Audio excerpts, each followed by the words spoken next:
Okay, the live stream should be starting up soon. Please give a moment to make sure everything set on up.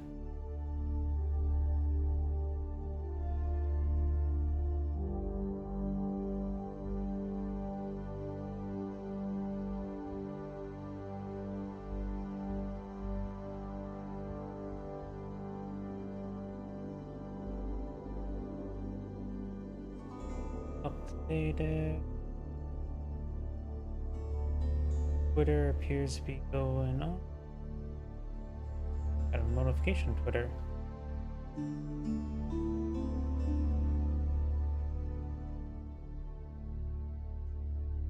Plus there's one person maybe liking my videos, but based on what I can see in the profile picture on Twitter, probably not probably a bot.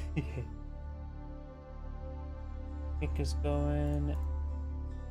Twitch appears to be going.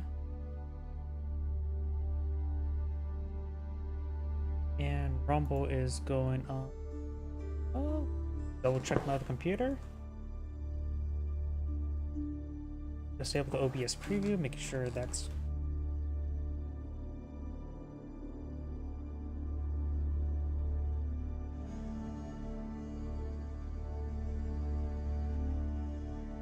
and looks like everything is good to go. So let's go ahead and find a replay. Then we can go and get started. I don't think I searched for him yesterday. Last on online 6 days ago. Hidden, so nothing there. This name's probably too common, but it's also first name, last name. What if this is actual name? It's supposed to be basically you can see a Smurf account. Nothing wrong with that. People who use their first name, last name as their actual username, more power to them. Because many of us don't use our real names online. Somebody asked, oh, an hour, 7 minutes. Let's do it.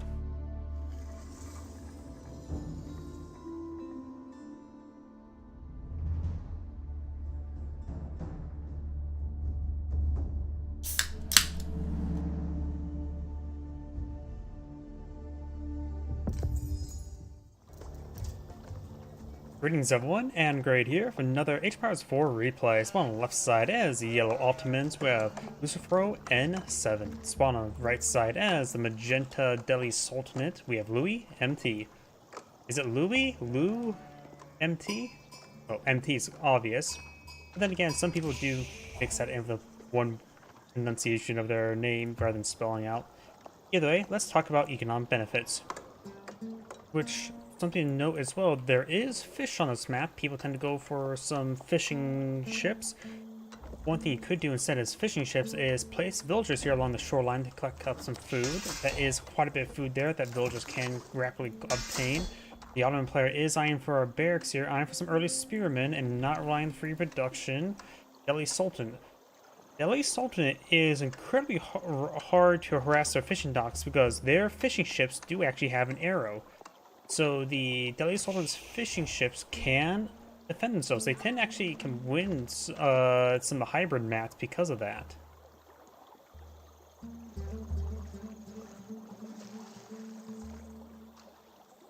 And of course, you can always go this research. This research is actually pretty rapid research, 30 seconds. Scholars Derek Garrison Dock provide plus 30% faster production speed and contributes to global research speed.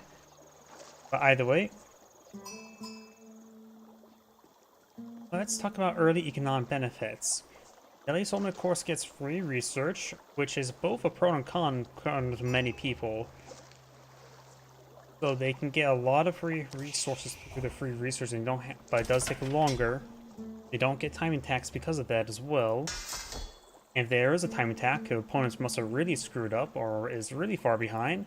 And the Ottomans can deploy out units directly rather than through their military schools, which will provide a constant supply of resources. Duke, of course, got a village here, eyeing for an outpost. Does Magenta see this? It looks... I am a bit curious. Magenta can see this. Oh yeah, Magenta can definitely see that. No problem. You know, docks do act as a outpost when it comes to spawning to shrubbery. So I never actually thought about that. Let's just say this situation doesn't really happen all too much. Now the fishing ships are eyeing for a bit of shore bombardment. Let's keep the Ottoman player selected. He doesn't see much. In order so we can see here the Vizier being deployed on out or being available. The villagers outside of the range of the fishing ships, very good. The dock is a bit farther back. He's going for some of the safe fish at the moment. Does get a couple of torches here. These fishing boats do have 7 damage, volatile range, and a relatively slow attack speed, greater than a single archer. Well, slower than a single archer, but does also provide more damage than a single archer, so their damage output's similar to an archer, I believe. He does have the outpost here. He could play out another dock over here, but it will take a villager to travel all the way around and get over here, and maybe go for his own outpost afterwards. There's going to be a large amount of resources there. Yellow's eyeing to wall off the central canal, I think is the best way to describe it, which will make his own fish potentially safe. He could just collect the fish up using villagers. As mentioned beforehand, it is a good food source for villagers as well as fishing boats. Fishing boats just allows you to double up on civilian production. Now he does get a bit of damage on the villager. This is one reason why fishing boats can be... The Deadly Summon fishing boats can win some hybrid mats, because if they can get out a fishing boat early, they can rush forward, snipe the villagers to build stuff. It can be actually a little bit difficult to raid, but this dock will be set ablaze. He does not have a dock over here to replenish for the fishing boats. We got a village now advance forward, eyeing to deploy out another dock. Oh yeah, I've been beginning to mean to do this for y'all. And seeing how both sides' economic benefits don't result in times multiplier for resources, I will probably keep this set for quite some time until later technologies research. Yellow does spot the villager there, starting to build up another dock here. The fishing boats can provide some good shore bombardment. You know as well, Deadly Assault fishing boats, they are classified as military when it comes to... Actually, just comes to right here, but not to right here. I say there's a good middle ground. They do cost 75 wood, the same cost as any other fishing boat.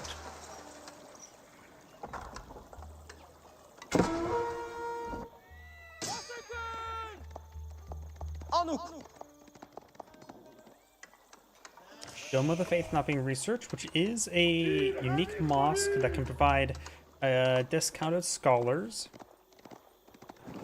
Usually Tower of Victory is the most common one. Tower of Victory is the landmark that gives +3... Wow. Why did I say +3? Plus 20% attack speed for infantry built within Sphere of Influence. Where did I get the +3 from? Either way, you have another dock over here, which is separated from both players' palisade walls. Wait, can you build a gate and allow fishing boats to travel? I played Mongol, so I don't know how... I don't even able to pull out gates or walls, and for that matter. But can you pull out a gate in order to have your boats traverse? Can someone in the comments tell me that, if that's possible? Sorry, that was a stupid question, but I know in Age of Empires 2, the sea gates and the palisade gates in the campaigns can be used like that, but of course it's a campaign from a different game, and you should not draw comparisons on mechanics between 2 and 4 because they're completely separate engines. Well, even 3 as well, that's definitely a separate engine as well. One being 2D, one being 3D. And I'm familiar with the Age of Empires 4 engine, the Essence engine, since the same engine used by Company Heroes 2, and I'm a mod maker for that little game. And now we do got the other rare landmark. I suppose the Deadly Assault is not exactly a rare landmark. We do have the very rare Ottoman landmark, the Sultanate Trade Network. Comes with 2 traders garrison, with generate 28 gold per minute for each one, and up to 6 traders. Which, like the Twin Minaretes, they both follow like a pattern of a good, solid income base at home. the Delhi Sultanate, the Sultani trade network does provide gold rather than food. One is for villagers, which provides 1 per second collection rate. So that's definitely probably more food. Of course, this will work with 6 gold. Hard to say to compare the two. On paper, I think the food does provide more food income, more income overall. Of course, gold income longer can last better in the very, very, very late game. While the food in the... I suppose if he does garrison up all the traders inside, which is expensive as well,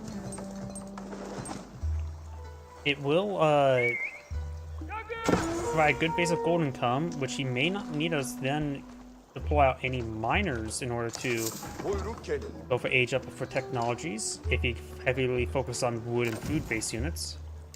These fishing boats here, of course, being driven away from the dock thanks to this outpost here. There's also been upgrade to arrow slits. Arrow slits may not also increases the range of the arrows as well, allowing for more coverage.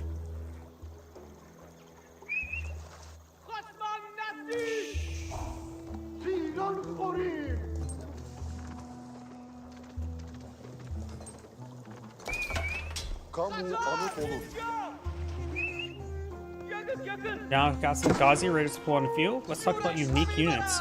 Both Ottomans and Delhi Sultanate can pull out unique horsemen. Ghazi Raiders hit harder and slower and have a bit more hit points, and the Sipahi is just a pretty powerful horseman, which hits even harder at regular speed and costs even more than even the Ghazi Raider, which costs us slightly more. Scholar now being pursued by a couple angry men with pointy sticks. We do have, looks like Yellow has one of his own fishing boats over here as well. I'm sort of surprised I don't see a single arrow ship. An arrow ship would be useful to clear out the fishing ships, provide a shore bombardment against the dock, and will provide just general good coverage. Arrow ships do provide some great shore bombardment, and now got the Mahid Imperial Army. We've got Fast Castle for the Ottoman player. Spearman does take out the Ghazi Raider, and will take out the Scout as well. Local Doggo demands head paths from the Scholar, but he refused to give any.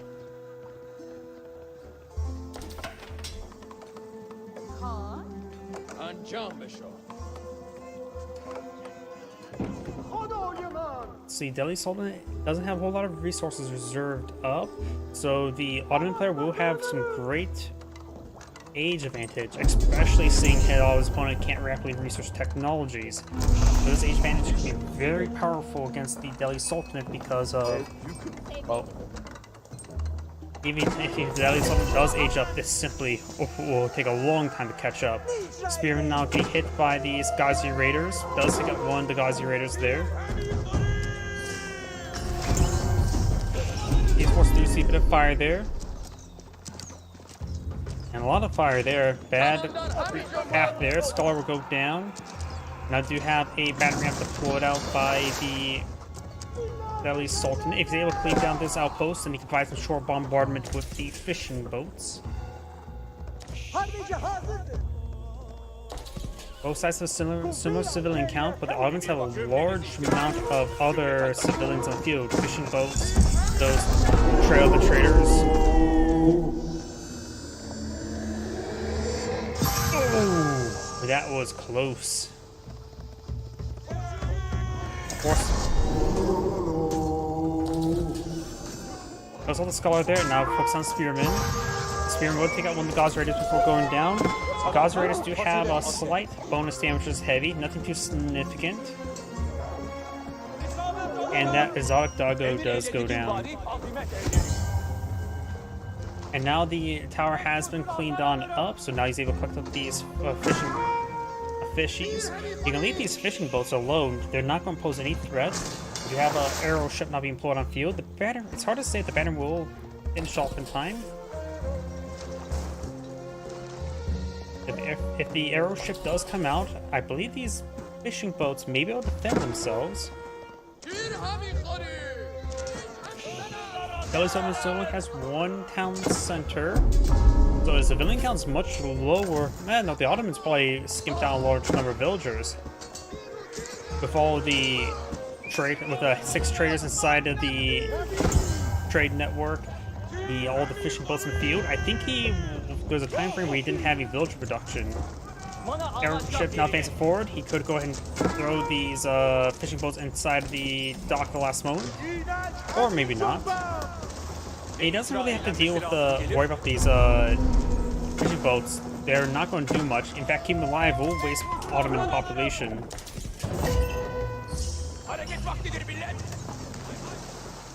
Second site now being decaptured by Yellow by a scout. Has some sheeple to support the scout.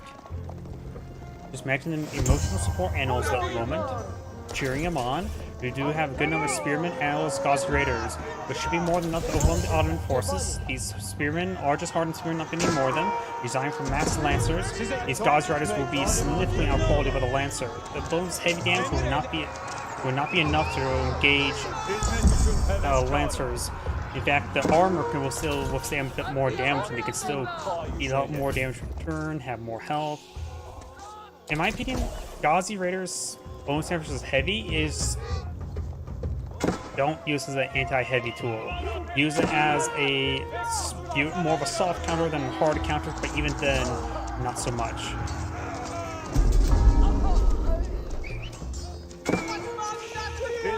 At this point in time, he doesn't really have any anti-heavy tools other than, but the spearmen are still a good counter to these lancers. Does get off one of those villagers killed there, very nice. The rest of the villagers will abandon the town center. Will get a bit of fire there. Each arrow would do 3 damage each, since the Ottoman player is not going to for any pierce damage or pierce armor.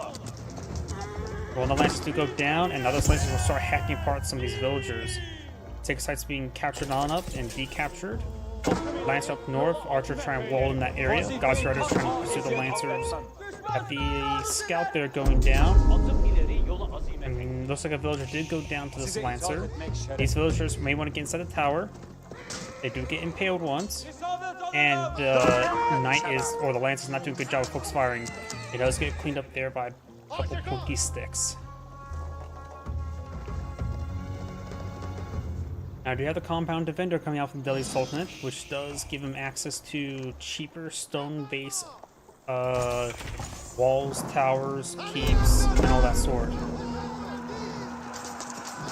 And there goes that Lancer.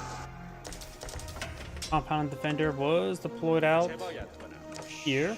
It does also give him access to the AH4 research immediately, which going for Village Fortress would allow him to take those cheaper keeps, turn them town centers, in which that will allow him to get a good amount of village production, because at this point in time, the keeps are technically cheaper. Yep, in order for me to see the discount, I would need to switch over to him. You can see here, now the keeps are cheaper than the town centers. Town centers are $750, but cost a mix of wood and stone, versus these keeps just $720. And we do have one Vizier not selected just yet. He has gone for the imams, the military schools. Probably go for faster training as well.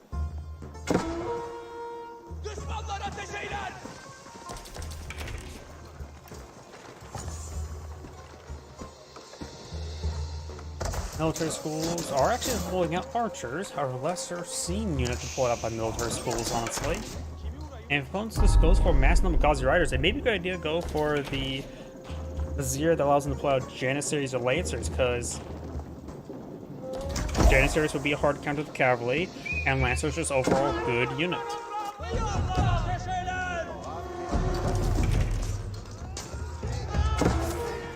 Doing some good damage there. We do have a Springald ship here.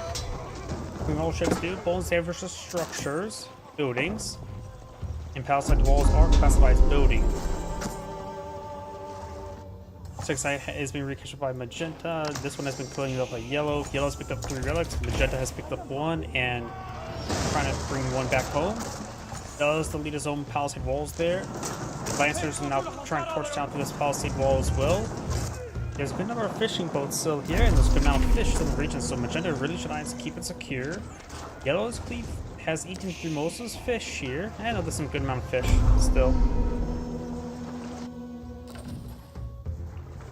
There are 4 sacred sites in this map, so 3 of them are captured by Delhi Sultan, which does give him a significant amount of gold income from that as well. Right now, this trade network doesn't have all of its traders on the inside. It's providing 140. You should really max it out. And a good amount of damage there on these fishing boats. One fishing boat does go down.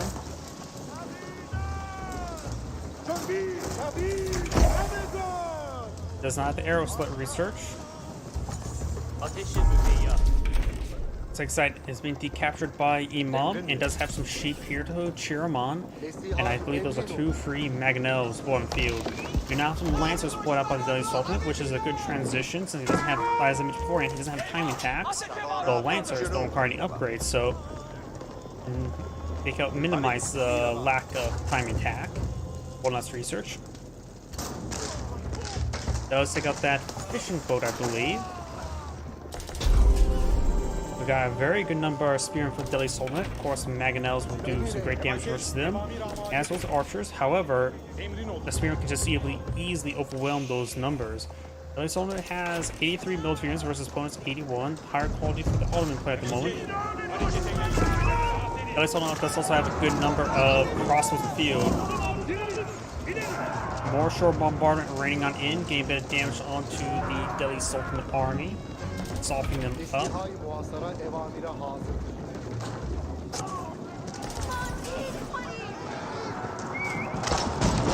Mangonels do find good volley in the outposts. Mangonels do both have structures. Oh, and there's maybe a free lancer going down. Nope, he does not finish it off. Outpost does go down, but since it's unupgraded, so it might have lost there. Springald does take up the ship. If you ever have trouble with ships, Springalds are a counter to ships. More on that later. Mangonel does find a decent hit there on the cavalry. Spearman now trying to engage. Got some Janissaries mixed on in as well. That may be an emergency Janissaries. Springald trying to hit the Mangonels. Crossbows. Looks like most of the Lancers have gone down. So we've got a good number of Lancers for the Delhi Sultan. Of course, Janissaries will rip them apart. He needs to get those crossbows to focus down those Janissaries. Once the Janissaries are down, then the rest of his cavalry can take out the archers, no problem. We've got a arrow ship here, going to shore bombardment, getting some free kills. Back to what I was talking about the Springald. Springald, of course, has 10 range and does bonus damage for ships, so 100 damage for the ship, or minus pierce armor. In which, nothing at sea has that same range. I don't think the warships, the cannon ships, has that same range. So if you have trouble engaging the sea, go into castaways, getting some Springalds can help you reclaim the sea.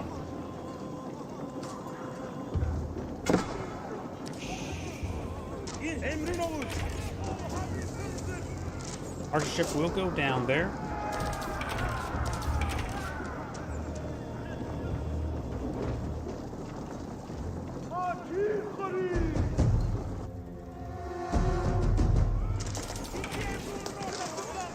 There's these fishing boats. There's only a handful of fish here. I think it would be a better idea. That dock may be actually blocking access to go around. I would say a good idea to deploy no more than like 3 fishing boats in this area. There's not a lot of fish there, and you don't want to spend extra resources. Maybe going for 3, maybe 4 fish ships should be a good number. I have a feeling the placement of this one here will destroy that fish. Yeah, it does destroy a bit of fish there. Now we do have to keep going out for the Delhi Sultanate. Only 2 Janissaries remain. Let's take a quick look at the Vizier. Yeah, we did go for the Janissary Company. I always call them emergency Janissaries because they're usually more used, and that Belton seems like more used on defense than offense. But that's just my perception of them. Delhi Sultan has gone for a very large number of Mangonels, which will hit hard against those ranged units. The opponent's going for a large number of Sipahi, going for more Spearmen will be in order. We have now these Lancers engaging these villagers. One villager does go down. One of the Lancers do go down, the other one will fall back. Man-at-Arms, Janissary, Mangonels. Dock will go down shortly. There's 3 Mangonels here, so both sides have 3 Mangonels. Actually, the Ottoman now has 4. The Mahid Imperial Army is actually pulling out Springalds now. There's an idle Mangonel here as well. He may not be paying attention to that, but looks like he's asked to build out Springalds.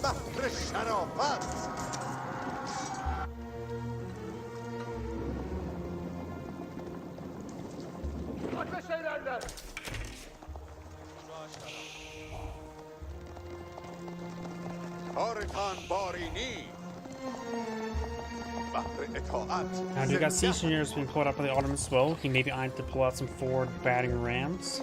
And you've got a line of stone walls here. Magenta's eyeing for a very large number of stone walls there. He may be eyeing for some trade, or at least trying to deny trade. He does have a keep here. And now going for perhaps some additional stone walls over here will help him keep any trade secure. There's a good amount of farms here as well. There's actually not a lot of surface area on this side of the map, so you do have to expand out of the canal for more build area.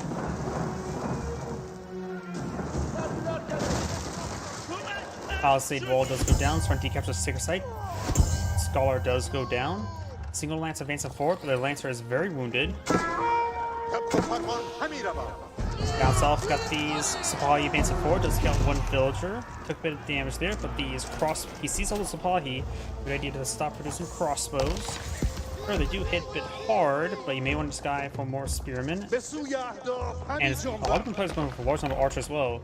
The Mangonels will be used for that, but of course, the Mangonels have to find get good hits. Another Vizier is brought in. That maybe is Vizier number 5, right? 1, 2, 3, 4, 5. Yep, this is the last Vizier. Let's see if he selects anything right now. He may hold off onto it.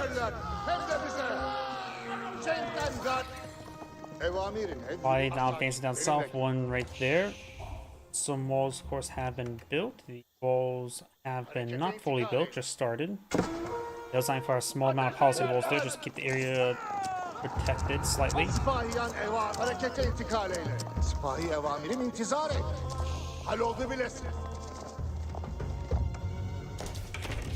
Yep, looks like it's not eyeing to deploy that as a Vizier. We'll just check back later on that. And we've got a good number of man-at-arms deployed out by the Delhi Sultanate as well. There's a lot of crossbows for the Ottomans, so man-at-arms right now for Delhi Sultanate will be very useful. Just while all these Sipahi, these villagers, not enough room here for all of them. Couldn't throw them the 2 wounded ones inside. Does have a good number of spearmen against good damage, holding a line. He's lacking the spearmen over here as well. He definitely needs to get out more spearmen.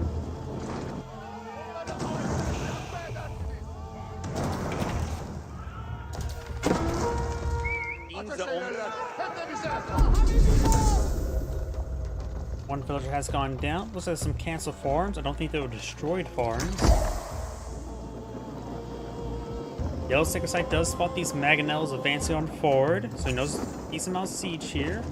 The Ottomans do have 1 Springald for defense. And now Spearmen trying to pursue these Sipahi. Ghazi Raider does get a charge attack there. Sacred Site being decaptured. This one's has to be decaptured by Magenta. And you got a bunch of idle villagers here as well. And that's probably a good target to actually for him to attack. He's trying to go back to this wood line, but there's no more yeah, there's a couple of trees remaining. Not a lot though. Sacred Site not being recaptured up over here. Yellow Scholars trying to advance on forward. Magenta's trying to rebuild some walls here.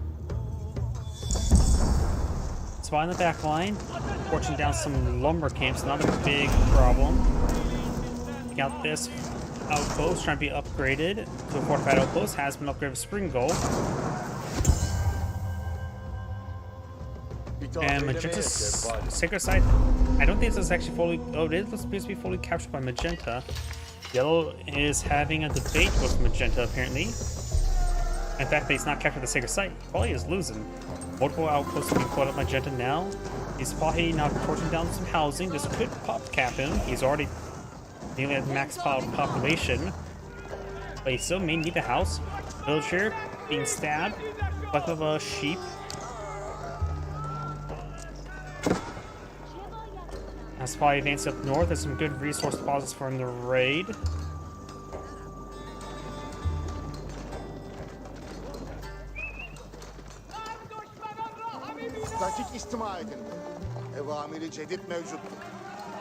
Torch down this market.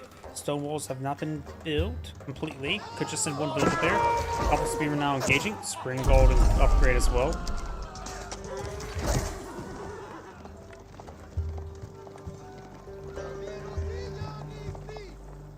And I've got this group of spearmen here.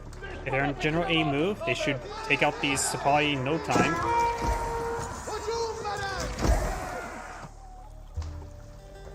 It looks like I got a single fishing boat here for the Ottomans. And he's consumed all the fish here, barring this one deposit. He already probably deleted the fishing boats a little bit too maturely, so there's a little bit of fish here. Either way, they're no longer existing. You have multiple Janissaries now being called Ottoman player. He has advanced to the Imperial Age. He has gone for the Istanbul Observatory, which does make his production speed increase even further to 60% now.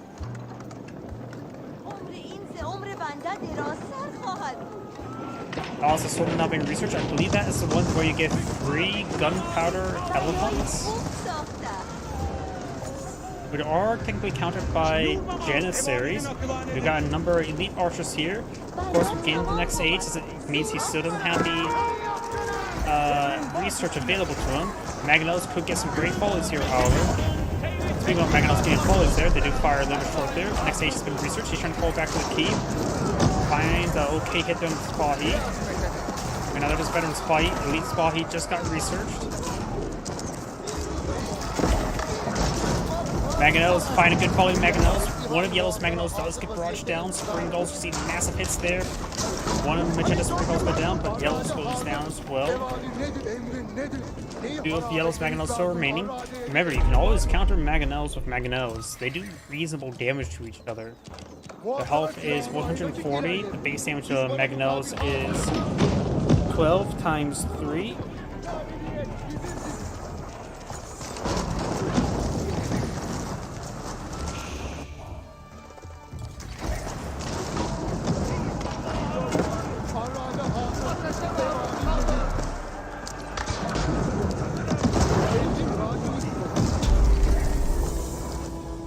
Second side has been captured on up.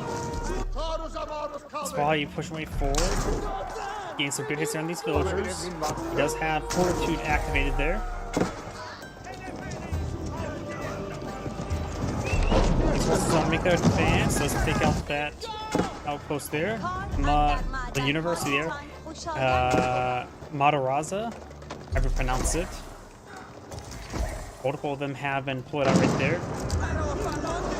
Delhi Sultan's and Ottoman's armies very similar. Delhi Sultan's just trying to stall out for better research capabilities.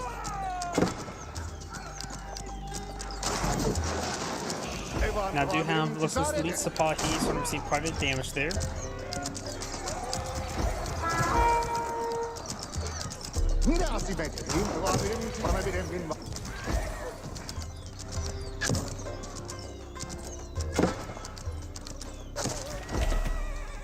And that's all completed.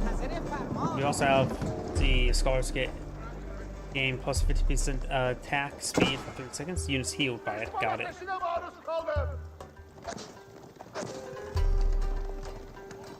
Another keeping employed on the field. There is 28 villagers here, so a good number of them will not be able to hide away in the keep. Yellow's not advancing forward as well, just more supply just everywhere.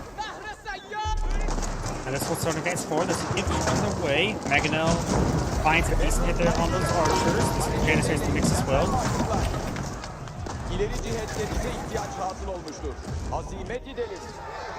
Spear advancing forward. Looks like keep does get cancelled. Spear now engaging. There's a cannon placement inside the keep here as well. Oh, got some Hand Cannoneers deployed out as well. Imam's gained some massive health regen capability on these forces there. Has the AoE healing Vizier. Speaking of which, where did he spend that last Vizier? He still has it there. He is still thinking about like getting trade bags as a possibility. Keep that just in case. Depending how the game goes. Spotlight making that advance. There's a good number of crossbows and hand cannoneers for the defense. Of course, crossbows won't gain bonus damage there. Mangonels are pretty forward. We've got a massive archer force here. Does avoid the damage. The Mangonels need to split the fire, so it's harder than micro. Finds a good volley on those forces there. Got some men arms deployed out by the Delhi Sultan, and now do have some gunpowder elephants. They have ×2 hand cannoneers. They do have 5 tower range. They do receive bonus damage from Janissaries, but they of course can move and shoot. Mangonels do find a volley there. Doesn't really hit. Of course, got hand cannoneers on the ground. Elite army tactics, going for biology among all the other research. Elite army tactics not being researched by the Ottomans. Got a keep here. No train being employed by the Delhi Sultanate. Though he does have the infrastructure in place to protect it, but has a good amount of gold right there as well. Applying a keep there to help protect his forces would be a good idea. Of course, he is learning rolling stone. He's trying to. He could claim this stone here. Crossbows are getting stuck on the terrain there. Mangonels finds a good volley on the Sipahi. Not exactly great units. Oh, and this is a crossbow tower elephant. These elephants are classified as light, not heavy. The armored elephants, the melee ones, are classified as armored. They do have an absurd amount of pierce armor as well. So they can actually withstand quite a bit of damage from the Janissaries, who mostly has bonus damage and relies on the high attack speed.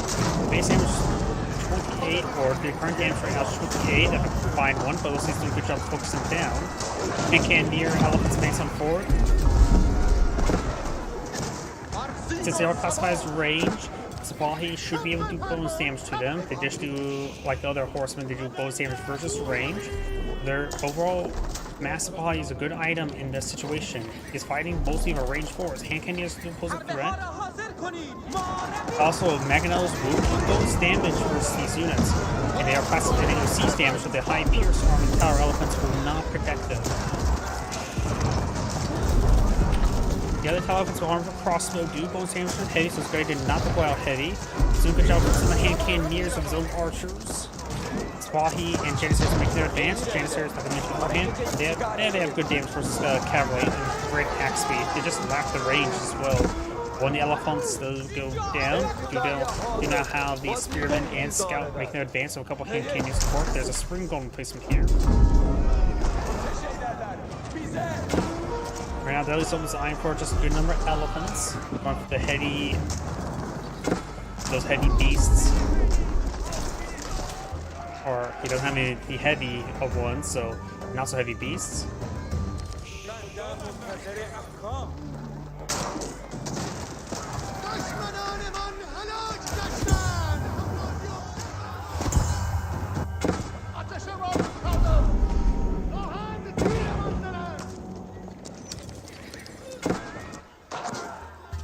Now keep going up here, trying to protect his flank. Has a couple Sipahi for protection as well. Should be over on the hand cannoneers, no problem. Ottoman player does have textiles. Pretty sure, yep, textiles as well for both players.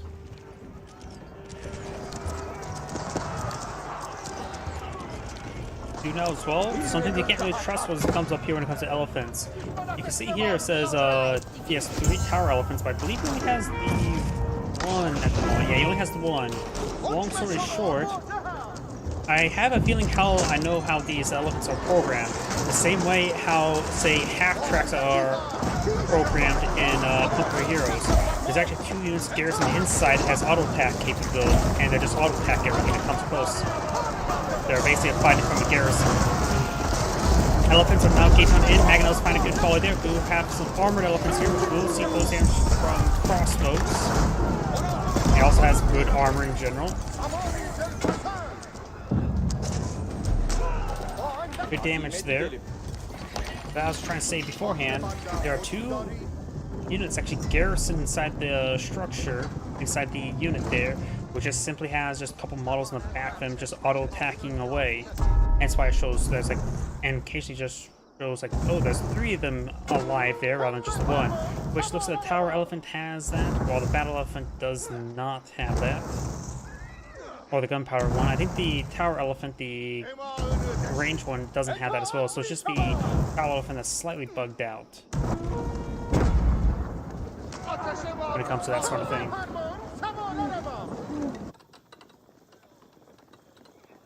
These walls may just be finished off, I would say. 6 items will catch up by yellow.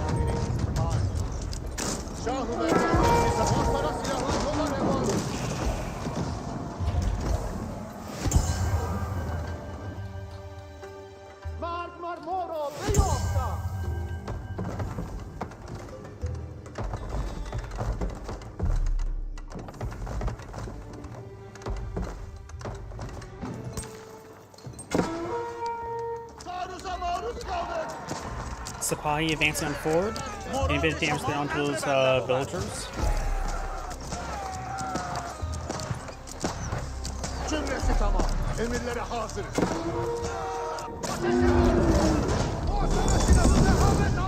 Good damage on the batting ram. Trying to be pursued and do out another keep being employed on the front line. Deadly Soul's not a pop cap. He's getting a good number of supporting spearmen. After all, Sipahi's playing against a lot of Sipahi, which is on counter to the ranged elephants. The armored elephants are not ranged. Good Magnopolis there taking out a good number of archers. He may be able to pull off from the archer production, that's for sure.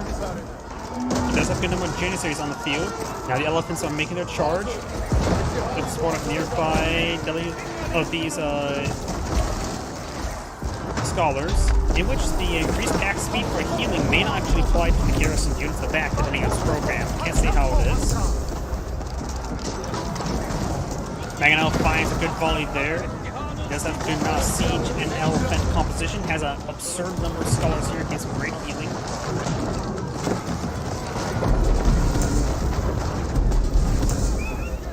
So we're advancing on forward.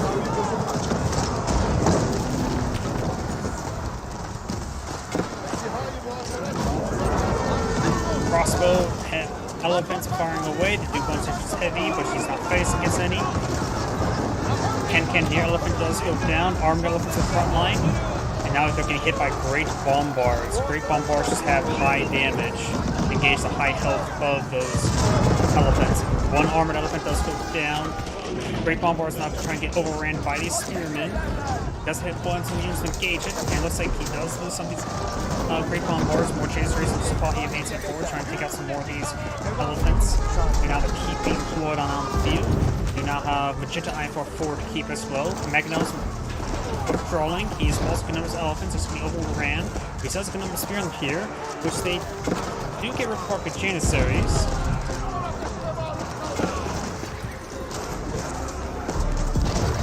Mangonels do find out volley there. Roll some misses.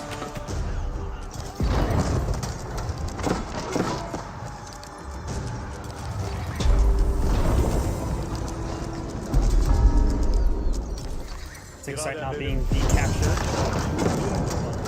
Mangonels do bone sand versus structures, and elephants can bash their heads in. Can also do bone. They have to do plus 45 damage versus buildings. There's 2 tusk attacks. I never really know what tusk attack they actually use. Do they use both or do they use one? I really don't know how the melee attacks work for elephants. Because I see one that says like did like 83 damage. Now this one just says crossbows. The armor elephant. See here, it does have a tusk attack, does bonus for structures, but also has a tusk attack, which just does high damage. Maybe one's a charge attack. I really don't know how the armored elephants really exactly work. Because clearly one's not meant for like, oh, this one's like supposed to be the torch for structure damage. The other one's supposed to be like for regular units. Because if the regular attack has plus damage for buildings, then that's meant to be used, what in your case, meant to hit all targets. Riders now have the Pierce Armor activated there, trying to hit some of these villagers. Both players actually don't have above 100 villagers. It's actually a little bit interesting. Sipahi will be whittled down by these various defensive structures. But did get a good number of villager kills there. Both sides have lost a significant number of villagers or civilians. We got 70 versus 57. I wonder. Delhi Trade Network has still not been fully garrisoned. I'd say there's been an oversight there. Barons on push way forward, getting overrun by the Sipahi.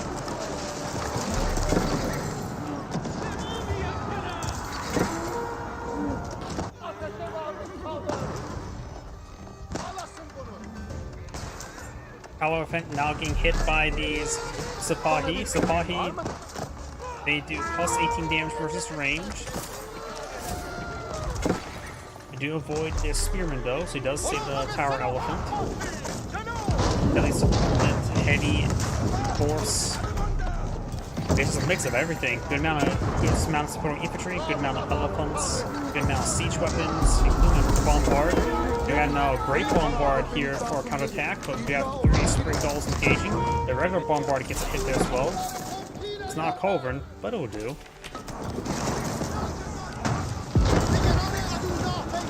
Yellow's massive Sipahi force now trying to come in for a flank. Since both sides have minimal villagers compared to most common games, it can pull out massive armies. Janissaries now firing away, getting some quick damage down the elephants. They are classified as cavalry, so they won't take Janissary bonus damage there. However, the elephants are overrunning the Janissaries, and somehow the Janissaries actually losing this fight. Great Bombard not getting repaired by some villagers. You can use Janissaries for that as well. Sipahi pushing forward, does get hit by a bunch of spearmen. He's doing a good job mixing spearmen on in, because it's the counter, the Sipahi, one of the major counters against elephants.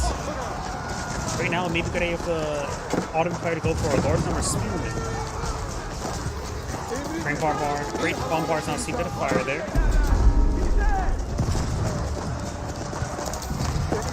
Seeing large amounts of fire there, but he will clean up all these man-at-arms that are hitting it. The Ottoman players lost a significant army. The Delhi Sultan is actually crawling. His army is disorganized, and his keep is still up over here.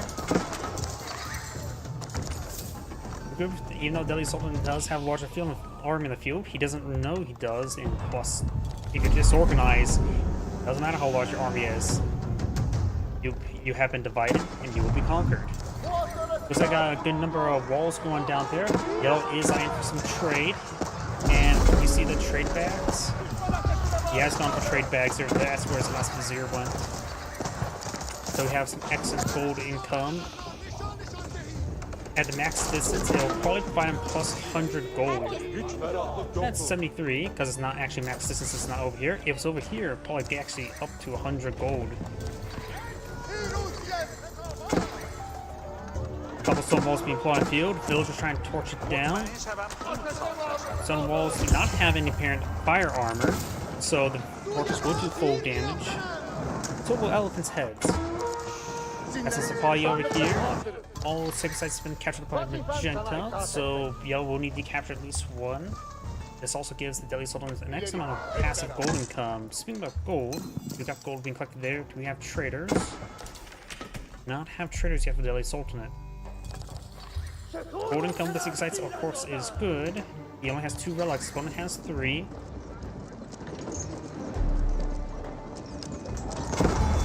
All the mines have been cleaned up map, but there's a little bit there. Janissaries now advancing forward. We've got man-at-arms, spearmen advancing forward. Sipahi are just charging on in. Great Bombard firing away. The Great Bombard may want to hit the supporting infantry rather than elephants, but the elephant does go down now.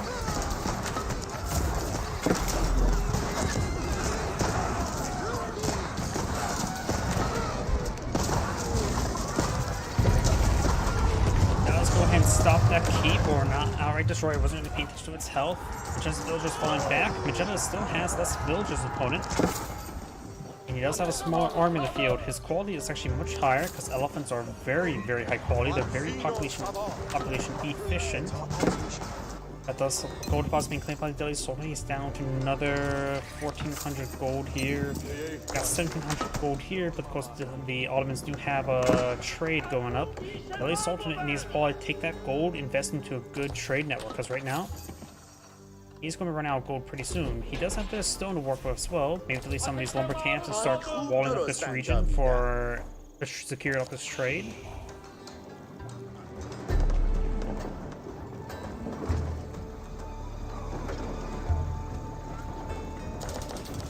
For the Ottoman player, we do have just Mass, Janissary, and Sipahi. Sipahi's only costs a minimum of wood, which that may be a dwindling resource on this map as well. There's a good amount of wood on the map still. But, of course, if with the trade network and farms, wood is a less securable income for at the moment. Yell's eyeing for more keeps himself. There's a bit of wood here and here. Yep, some wood up here. Quite a bit actually has been chopped down. We've got a sizable deposit here, Yell, and that one's been consumed quite a bit. Yell's now advancing forward. We've got another man at arms and spear trying to engage Sipahi. Janissaries do find a good follow there. Janissaries have to focus down the elephants. That's their primary. I suppose they can shoot any of those targets. All those targets are something they want to kill, but look at that. That engagement did not go well with the Ottomans. Good number supply, he went down. Those trying to torch down this outpost. There's a plus 10 fire armor from research. These villagers' torch damage 10, so they're literally doing 1 damage each. Their knives are just as effective as torches at one time.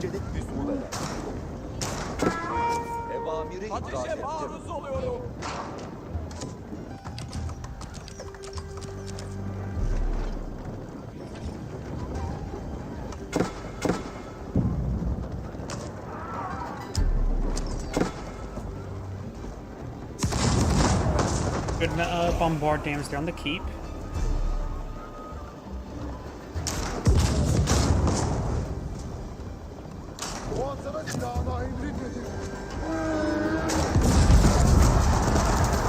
One armed elephant does get thrown down quickly. Got a mass kitchen here. Magenta has a good number of cannoneers mixing in. Sipahi advance on 4. Great bombards for sounding and cannoneers, so it's a good follow there. When the great bombard is nearly destroyed, he doesn't have the villagers tasked onto it. He's having trouble tasking on it. One great bombard does go down. The other great bombard does go down as well.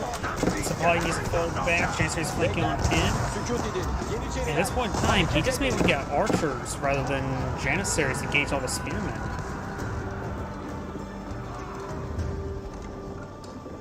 The archers will have increased range and bonus damage versus these spearmen. And there will be roughly the same DPS as Janissaries with bonus damage.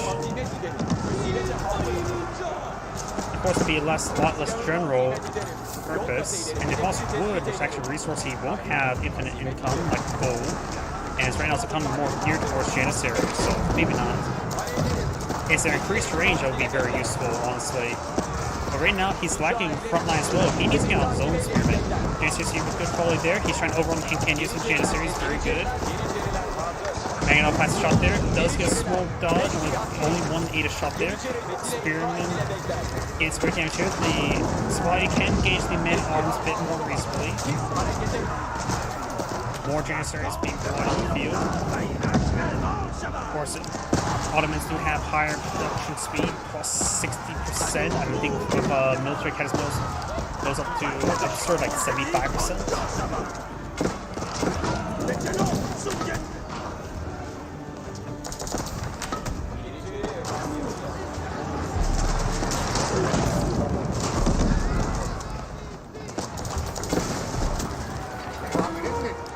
Damage there. Over here, got the spearmen and man-at-arms pushing way forward.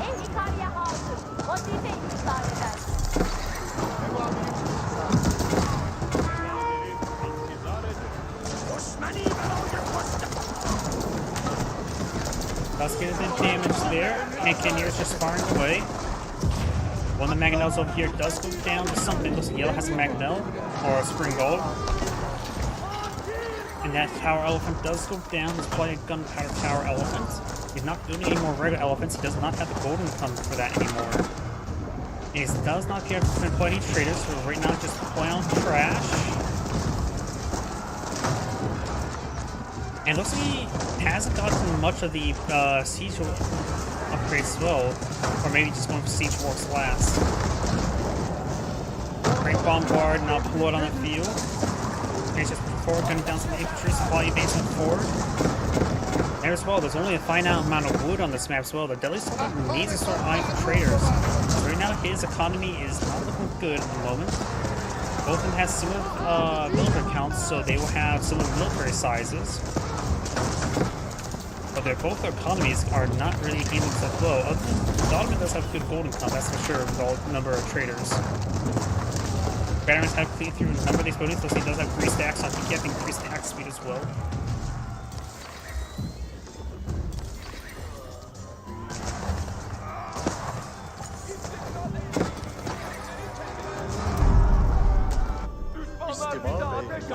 Take site not being decaptured there.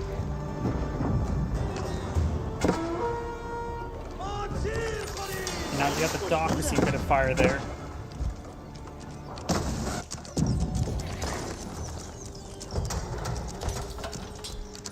Great bombard not being deployed out does keep, which its high damage will overcome the pierce armor of his opponent's keep.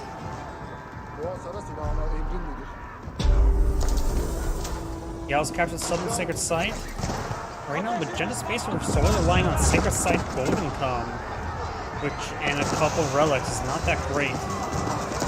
Here's 3-4, Great Bombard does take up a battering ram there. I got some lancers being put on the field by the Ottoman player. He is lacking wood income, so going for more heavier lancers have to be in order.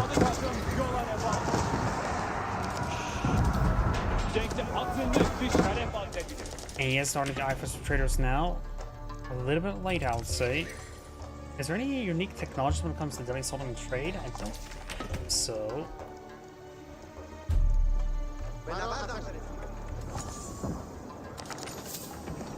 Great bombardment placement there, which will give him 103 range and damage, which will put some holes in his keep. The cannon placement does do a bit of damage as well. And now we've got this power elephant advancing forward. It will go down. Wow, those man-at-arms are sprinting. They were going as fast as 2 tiles per second. Oh yeah, he has the force march ability. That's what it was. So it's like an iron to a raid. Thinking they're palace guard, but they're not.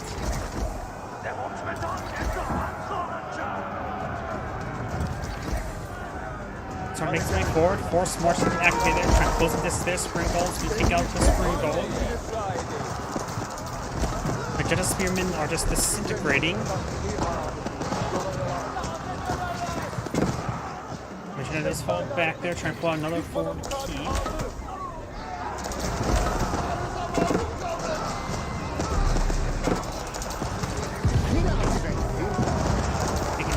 Forward, Janissaries is just now firing away.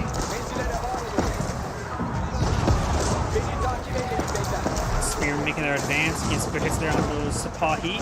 Looks like most Sipahi has gone down. Additional reinforced Sipahi is making their way forward. Keep does get cancelled. I think it was destroyed. We have a good number of Hankanis here, but I think there's more Janissaries. They have higher attack speed but lower damage. They have about half the damage as less than half damage. Of course, the increased attack speed between the nearby mentor is actually absurd. They also have less range. More tower elephants being brought on in. Keeps not engaging keeps. Looks like Magenta's keep will be battered down by the Great Bombard.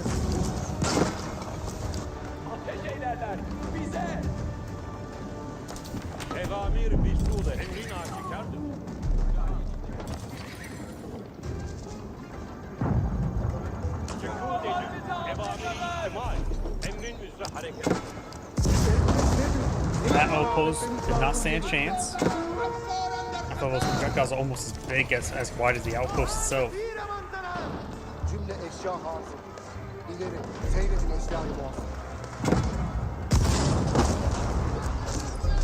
Need some damage there on the keep. Great bombards do over 700 damage, 800 damage to keeps.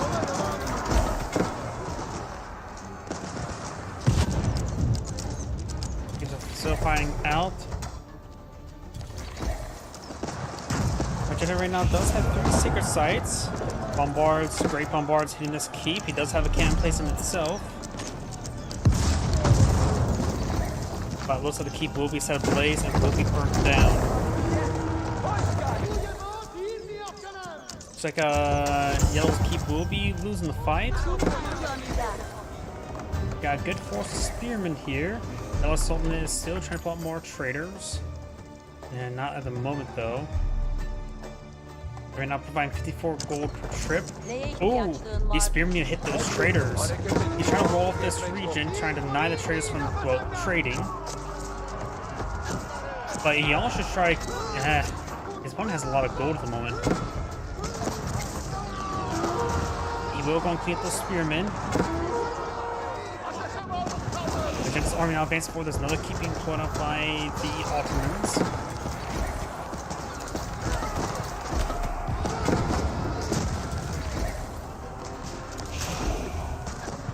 And do have the Tower Elephant receiving massive fire there.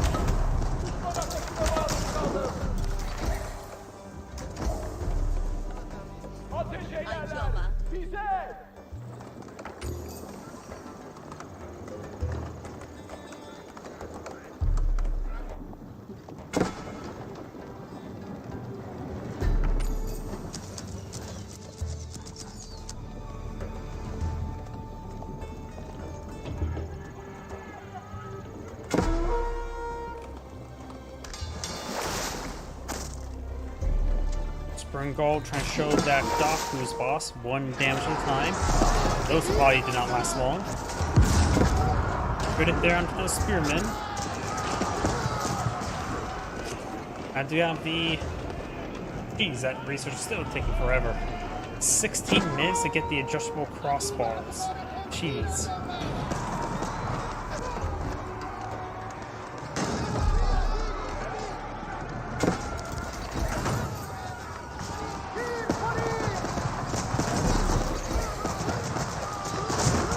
It looks like those spearmen all get gunned down. Spearman now advancing forward as well, takes 50 damage. And all of these spearmen are just being annihilated. Because I've been on my hand cannoneers, the spearmen advancing forward, and it's probably a close enough distance. The Ottoman force right now is their quality is actually very similar. We do have a wave of war elephants now being deployed on the field. Magenda's front line over here has disintegrated. Going for more spearmen, which is in order. Archers wouldn't be half bad either. They will help them engage the Janissaries at range.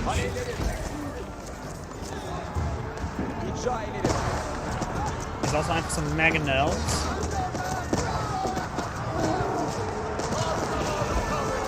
Push way forward, do now the war elephant go on down there.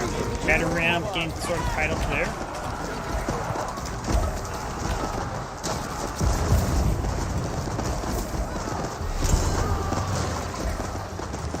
Springald does go down there, and Kenya's firing away. Some more spearmen trying to be pulled out on the fly, but Magenda's still having trouble remaxing. He has very little resources on 100 gold and wood. He needs both right now. And I have the Janissaries taking up the spearmen there. Got the Springald fight there. Does take out 1 yellow Springalds there. 1 Magenta still go down. And looks like a yellow Springald does have enough health there. Does go down there. So Magenta's down to 1. So he doesn't have enough to really engage these great bombards. They do have 40 pierce armor, so the hand cannoneers in the back of these Delhi Sultanate war elephants, power elephants, the gunpowder elephants, only do like 2 damage per shot, and does get annihilated by the great bombard there. Janissaries push forward. More supply being blown field. The Ottoman player has a massive gold reserve. He could just take that gold and start buying a lot of food, because at this one time he probably needs to do that. Ghazi Raiders not being put on the field. Elite Ghazi Riders trying to overrun these weapons, but of course they will get annihilated by the Janissaries, so I'm not sure what we're trying to do with that. Maybe we're trying to hit the trade. They're trading.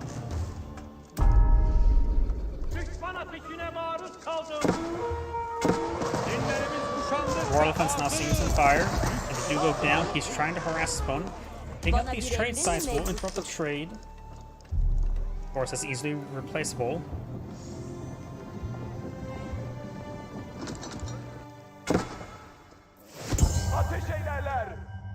If Magenta is able to batter down these walls, sneak in some villagers up here to pull out some keeps, could be useful. He has enough stone for one keep at the moment. Maganel does get a bit of splash damage hit there.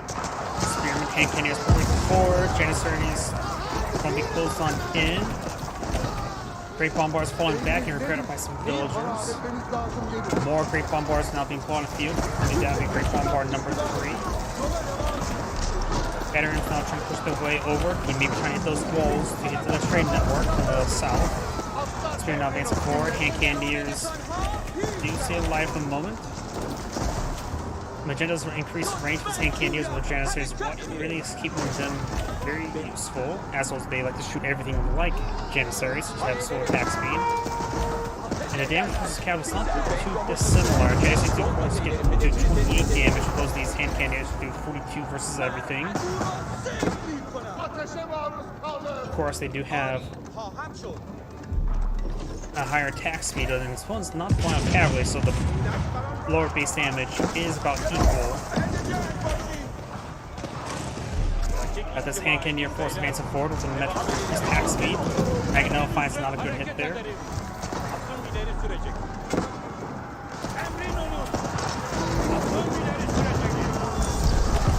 Seg site has been decaptured by Magenta there. War Elephant does go down there. Magenta's Hand Cannoneer is still firing away. Magenta's Maganel finds a volley there on the Janissaries, gets a decent volley. Now this War Elephant is advancing forward, getting overrun, does take up the Maganel. As right now, those are still running on fumes on resources. He does have good number of traders right now, but they're just not as good quality as the Ottoman traders at the moment.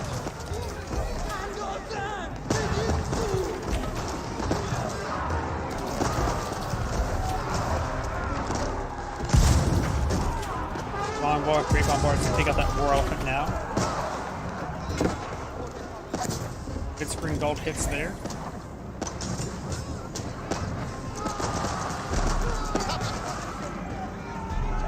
Magenta does have a smaller force, going for more Hand Cannoneers, now going for some mana arms. He's running low on wood, he can't really afford spearman production. The mana arms will won't deal with the Swahi as quickly as spearmen. Of course, the Swahi can still be ripped apart by the Hand Cannoneers. That was that unit. We got a massive number of Spring Golds here for yellow, so both sides going for a good number of Spring Golds. Both equal.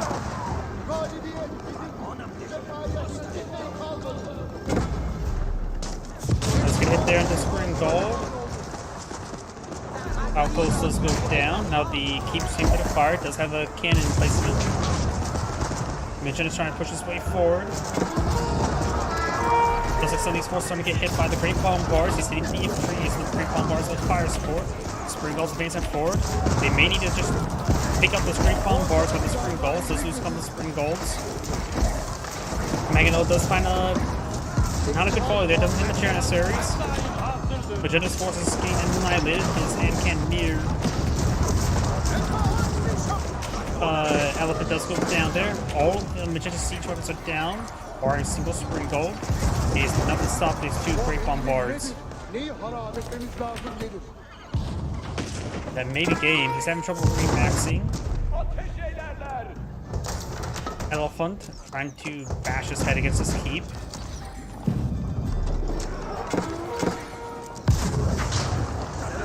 Keeps on going down. He's getting a good number of mana arms. They're pretty gold efficient each. But he's also running low on food as well. Tell you something? Those in gaining advanced economic research, if I remember correctly. You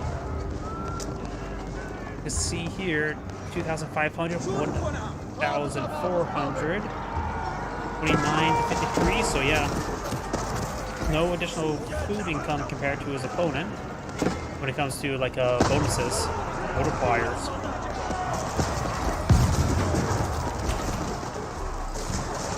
Some of these spring golds are sort of going down.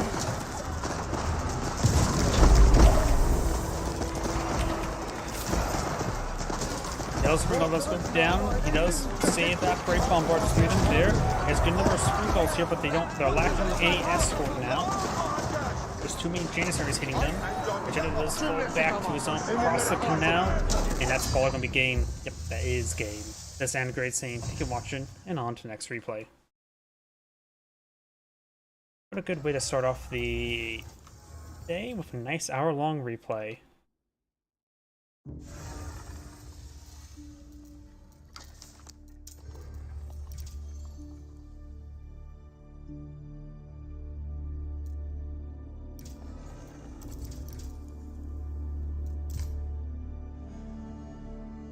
$24 we could do that one. Same players.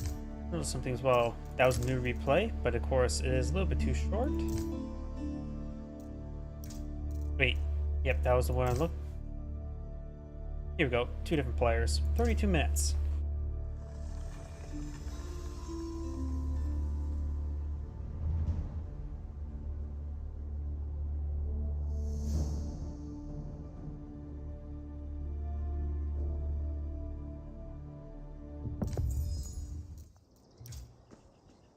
Greetings everyone, and Great here for another HPowers 4 replay. So on the left side as the red Abbasid Dynasty with 1 Puppy Paw. On the right side as the blue Holy Roman Empire with Louis MT. Of course we do have the House of Wisdom. And let's talk economic benefits. Abbasid Dynasty has some of the best economic benefits in the entire game. The Tier 1 Golden Age.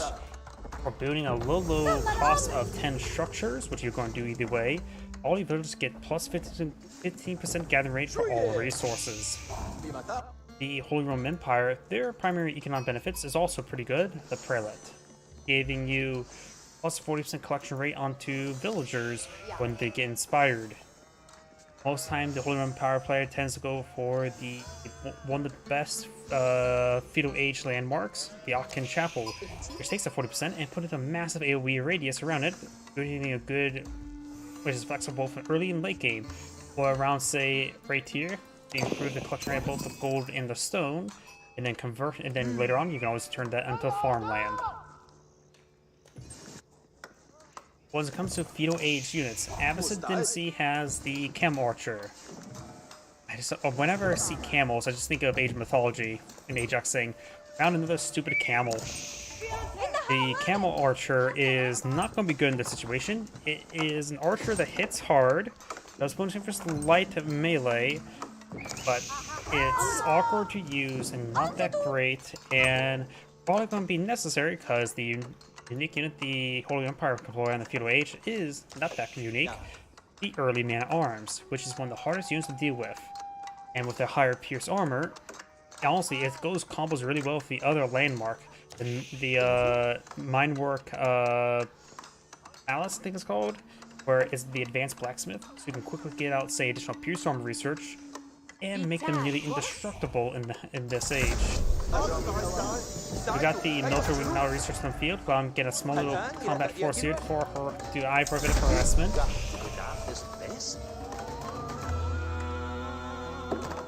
The reason why I say the feudal age Man-at-Arms is one of the hardest units to deal with, they have no counters, any hard counters in this age. Archers do pathetically low damage to it. Additionally, the Man-at-Arms for the Holy Roman Empire is some of the best in the entire game, getting plus 2 damage, plus 6 damage, which is heavy, and improved movement speed. I'm gonna sneeze. Sure, they still won't be as fast as Palace Guard, but still incredibly powerful. Because they can get up to 4 pierce armor, which means they take only 2 damage per arrow. And 2 damage per arrow is just not a lot. We do have a second town center being put up by the Holy Roman Empire player, which is actually a little bit weird, because most of the time Holy Roman Empire player tends to go for either for mass man arms, fast castle, or rarely ever a second town center. Sort of combine Aachen Chapel. And I don't really like the placement of this. It is interrupting some of the influence area around the Aachen Chapel, but you will have a massive, hard to harass food basis there. The placement of this Aachen Chapel is near the stone and the wood there. That's probably one reason why he went for the additional town centers. They're able to collect these resources very quickly. And since he's going for a large amount of stone as well, he may be eyeing for some early farms, he may be eyeing for some structures, or he could be eyeing for additional town center, but we don't see enough stone collected up for that. The average player is eyeing for additional town center. We see the stone collected on up. And we do have an outpost here with the arrow slit, so she'll be able to keep the single villager miner. She'll be nice and safe inside that tower. She shall be the damsel and duress that the Holy Empire player will have to rescue if he's really trying to push and be aggressive towards his gold vein, right?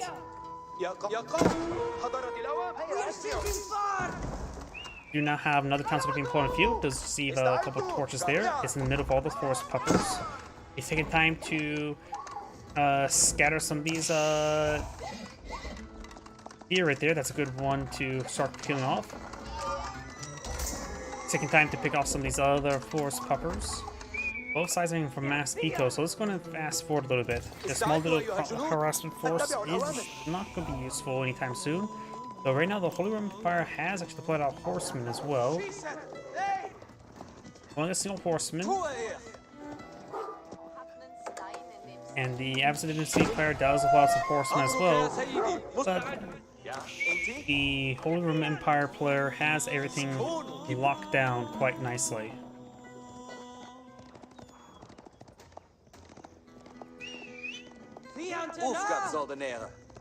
Horseman and scout moving around, throws a couple torches there, and we'll fall back.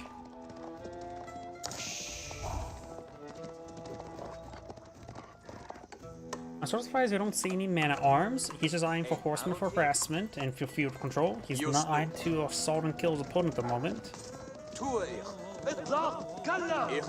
And the Holy Roman Empire player is definitely eyeing for the next age. Look at the food and gold. He could go for the Bolgraf Palace in the Forest Castle Age landmark on the Regnigs Cathedral, or however you pronounce it. The Bolgraf Palace acts like either a ×4 or ×5 black barracks. And it was also very useful for researching your various researches there, because those also get searched very quickly.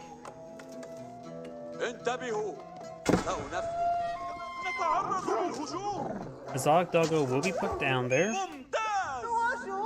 And do have the Regnigs Cathedral going on up, which will allow his relics by times generate plus 100 gold in garrison. Wasn't it used to be like plus 300%, or did that get nerfed? Because originally it's like plus 300% gold inside this garrison, but now I think it's just set at plus 100% gold in any garrison.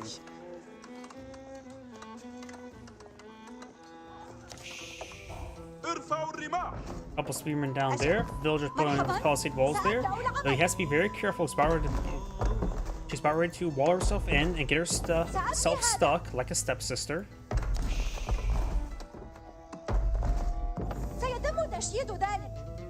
Yep, and she'll go and get herself stuck like a stepsister.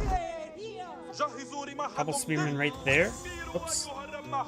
Got a horseman and scout right there as well. Oh, looks like she can deploy a gate there. I didn't think there was enough space there to deploy a gate, but apparently there is. Just the right amount as well.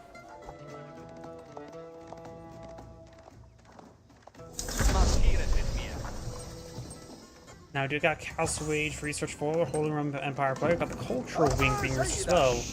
The Cultural Wing is a little bit more on the, like the Trader Wing, definitely the two must-seen researches. Got the Preservation Knowledge, which can reduce the technology cost of all technologies, as well as age advancements. Good idea to get that before the Imperial Age. Also, in this age, also grants keeps have healing auras, which is not important whatsoever. So he's definitely going for the preservation knowledge primarily. May I want to get that research before boot camp? Not because to make boot camp cheaper, which it would, but also would make it so you can start researching stuff earlier, sooner at a cheaper rate. Got the Wololo. And there's two spearmen. Very nice. Prelate does get a pair of spearmen. I am curious about, do they get the same voice lines or do they get converted voice lines? Of course, I don't think I've actually have them selected, so let's take a look.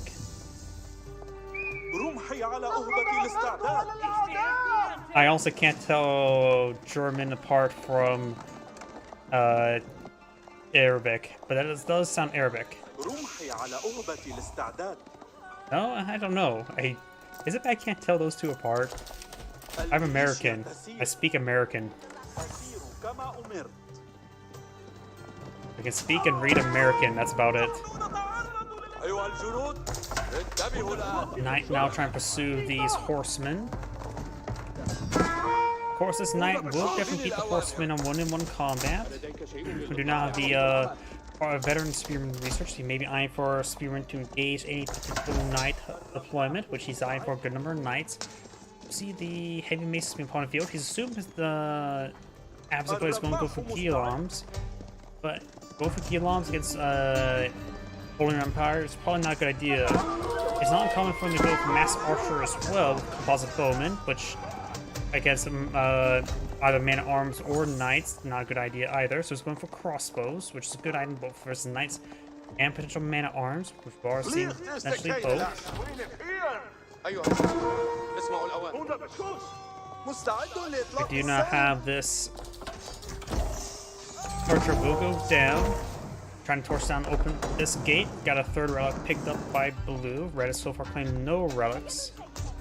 There is a relic just outside his walls here, and this is the other relic not obtained yet.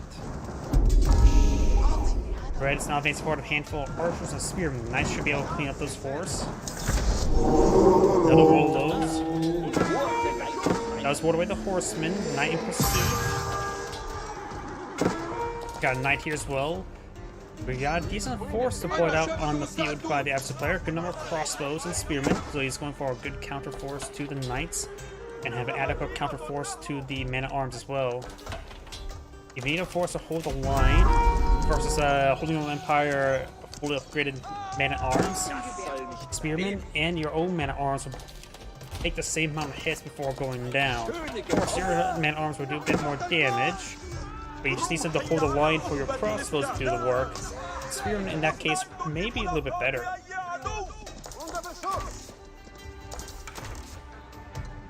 Good number of palisade walls going up for blue here. It looks like a good number of these villagers here are in radius of the Akin Chapel. You could pull out some mills over here for better drop-off points. And oh, this Imam will grab that relic. He does potentially grab one of these relics of his own. Last relic will be obtained. It's right there.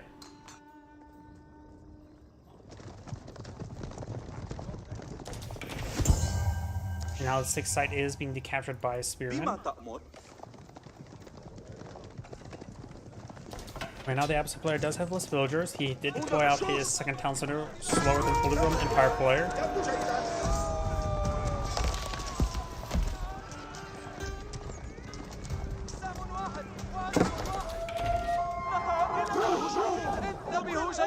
Some of those doggos are going down. And now it's Golden Age Tier 2, which allows him for faster research speed, which is nice, but not really critical.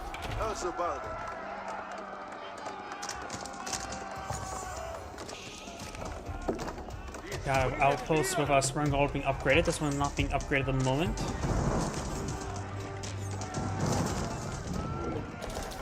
And now we do have a battering ram not being put on out.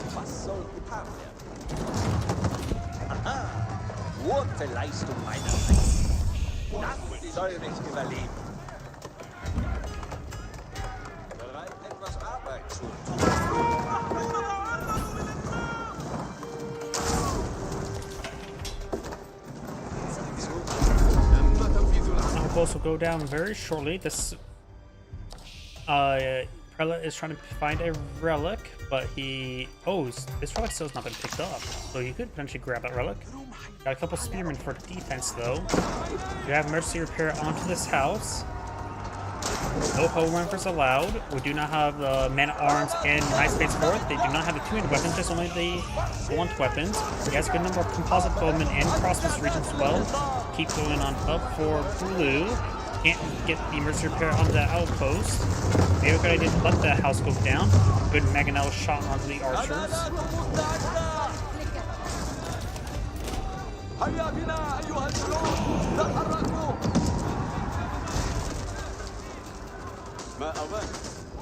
And this battery may just want to get cancelled. Does cancel it. And these battery rams do get saved.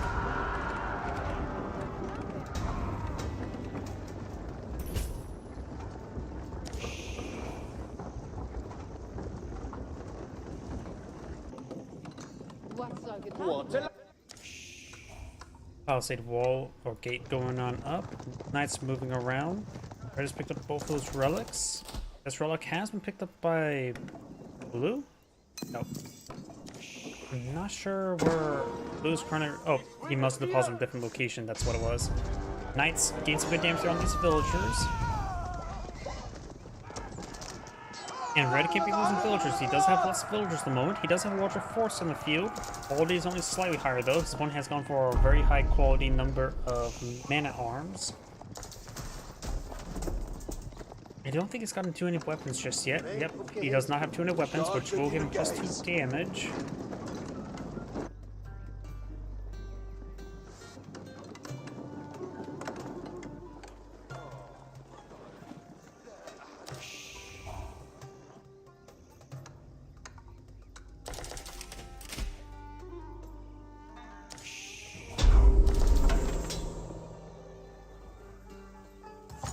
تم تنفيذ العمل. Ein schöner gebauetes Buch.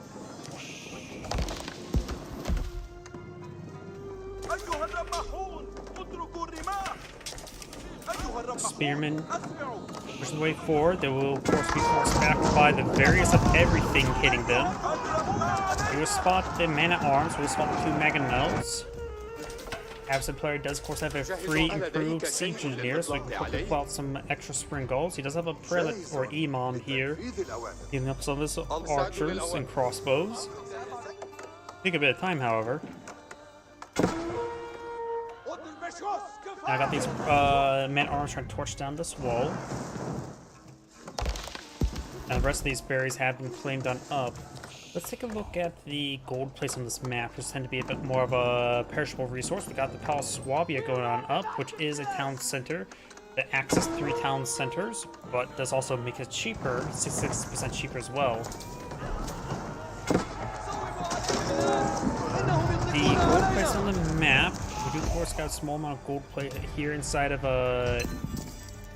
Absid's territory. Has a lot of stone within territory as well. More stone here. We've got a good amount of gold up here. In fact, all the map gold is on this section of the map, so both blue and red needs their eye to advance up north. Red can take the amount of stone is within territory to invest it up there. Blue has a bit of gold back here still, and a good amount of stone. So red has a good reserve of stone, while blue has potential good reserve of gold.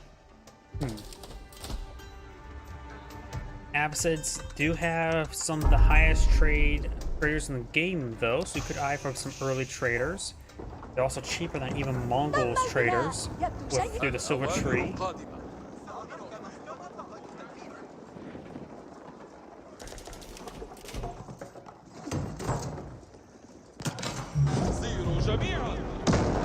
Kind of wait, Trebuchet now engaging the outpost.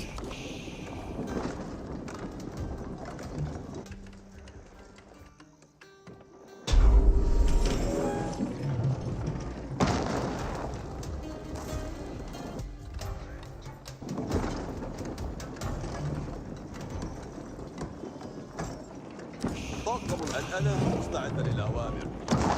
Outpost seems some fire there, outside of range and influence, so can't get mercenary repairs. We know this house is in range.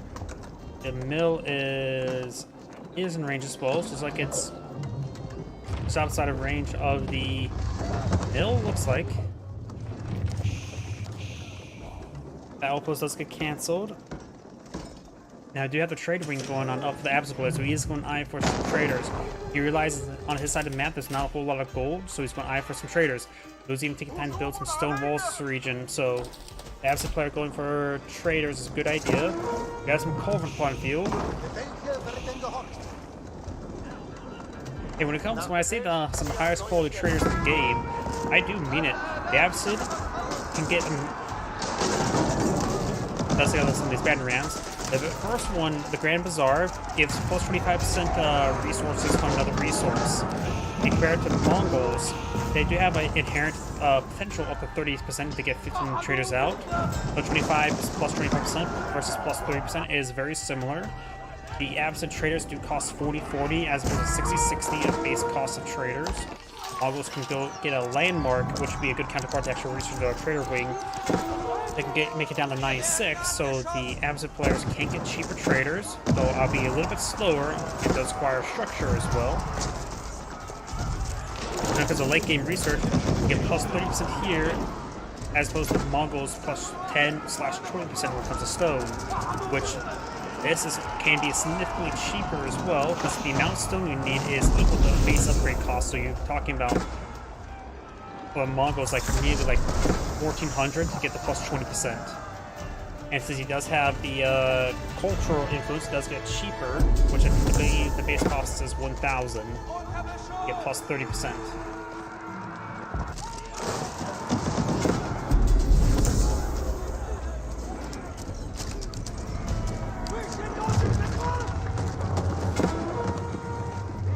Man, our truck is moving forward. Got the palisade gates starting to be torched on down.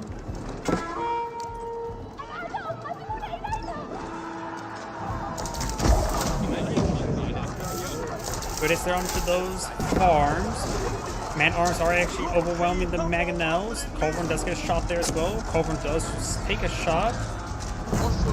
He doesn't have the increased race. There goes the Spring Gold.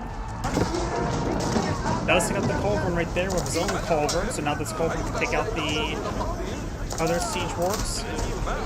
Culverins do not one-shot other Culverins. However, that Culverin already received a Spring Gold hit there. That's why I was able to take out that Culverin one shot. Because it wasn't one shot. Now we've got a massive line of stone walls being put up for the Holy Roman Empire play. Giving some great field patrolling, taking possession of most of the map. You can throw some range forces on top of the walls as well if needed. Or his opponent can get a siege tower and throw some range forces on top of his opponent's walls. Crossbows and crossbowmen get a bit damaged there.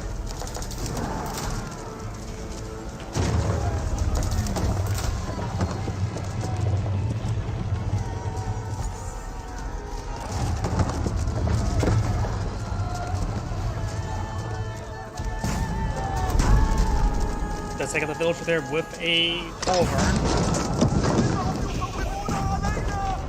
One second sight is hands of blue, one second sight is hands of red. Does take out that Spearman there with the Mangonel shot there. Horseman trying to advance it forward. There is a breach here for the Horseman to exploit.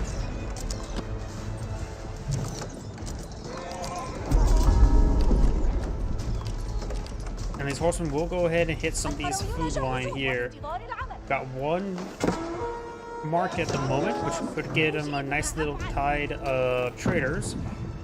Though he does have, of course, a handful of free ones as well. So he's not trusting the mass traders just yet. He needs to focus on protecting his front line. Got these horsemen now hitting some various villages all across the back line. Couple spearmen here. Horsemen take a bit of damage, but none of them go down at the moment. They've got a line of palisade wall or stone walls going up for the opposite player. Very nice.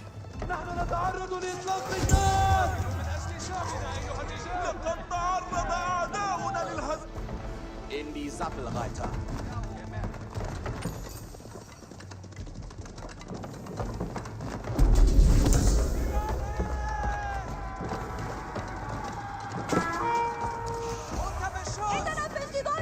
horsemen getting some good damage on those villagers.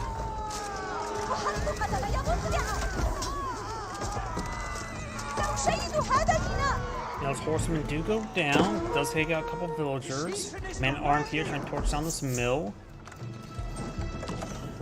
Couple elite horsemen trying to torch down some of these palisade walls there. Man arms have broken through. University going on up. And now the man arms does go down. So getting a couple torches here. One villager can come over here and start repairing it up. Lightweight beams now has been researched as well. Does take out the horseman there. Trim machine now engaging. Gets rolls of mist on the outpost apparently. Maybe force find the ground.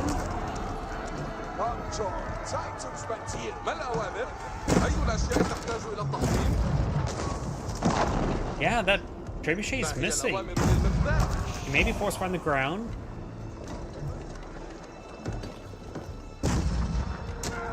Is a good hit there. Finally got a hit there, and will burn down. Or the cold ones could just finish it off. Good damage around the crossbow.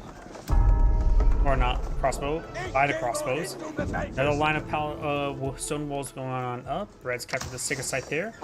We take these infantry forces to quickly blow out some palisade walls. All you guys have to do is build out this direction. Oh, wait, no, I'm thinking wrong faction. Delhi Sultanate, not Abbasid. He's Abbasid.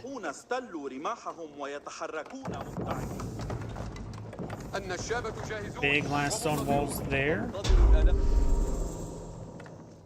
I was going for the match trade research and also getting +5 armor. This trader's not currently being passed on anything. It needs to be fixed. Abbasid players almost at pop cap. The Holy Empire, not so much. Holy Empire does have decent amount of resources. I'm for a large amount of research, including elite armed tactics. There's a good amount of food income from these farms. Not eyeing any for a large amount of gold. He does have the Rigneeds Cathedral. Those 3 relics are providing extra gold. Not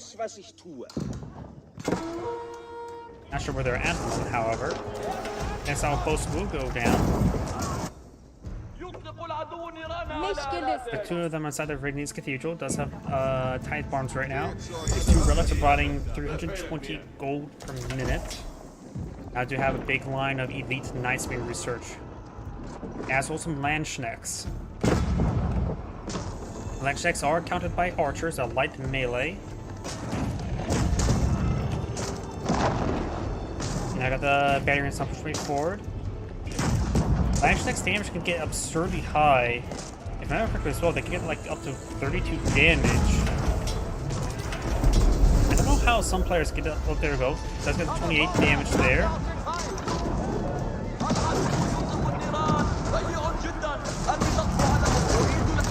Does take out one of the batting rams. And be careful with Landsknecks as well. They can beat, I know, Keshiks in large group. You can fight against a large group of Landsknecks with a large group of Keshiks. Your Keshiks will actually lose. Because their AoE splash damage, their really high base damage, will disintegrate melee forces. Holy Empire players just specialize in melee combat to a ridiculous amount of degree. You got some palisade walls up here. You could try getting the units on top of the wall there, but it doesn't have any easy way to get up there. In fact, you can't get on top of that wall segment at the moment. You could try getting a stone tower here to allow units to mount up there. Landsknecks advance forward, they will annihilate the spearmen. He does have a good number of crossbows, but no archers for hard counter. He is getting a good number of chem archers. Chem archers do bonus damage to light melee, but right now they're just not upgraded chem archers. Got upgraded chem archers on the build queue. Landsknecks are being hit here.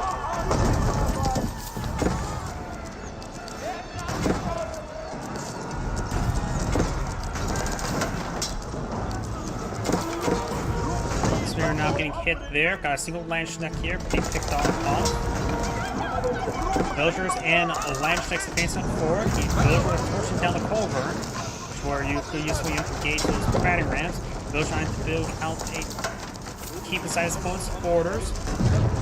The Camel Archer does do 15 plus damage versus light melee, so they are a counter to the Landsknecht, as well as provide a good debuff to nearby knights. Against the Landsknecht, maybe a good idea to use Guillaumes, but of course the man arms do have the bludgeons, which also counters the Guillaumes quite badly. Now got a massive wave of battering rams pushing forward over on the opposite player's front line.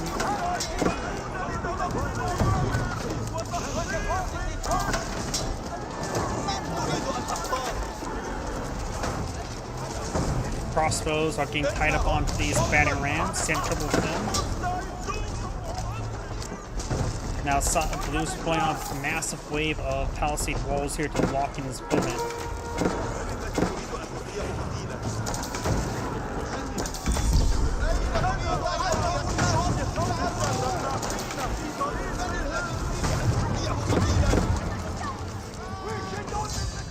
And Red does back up the game now.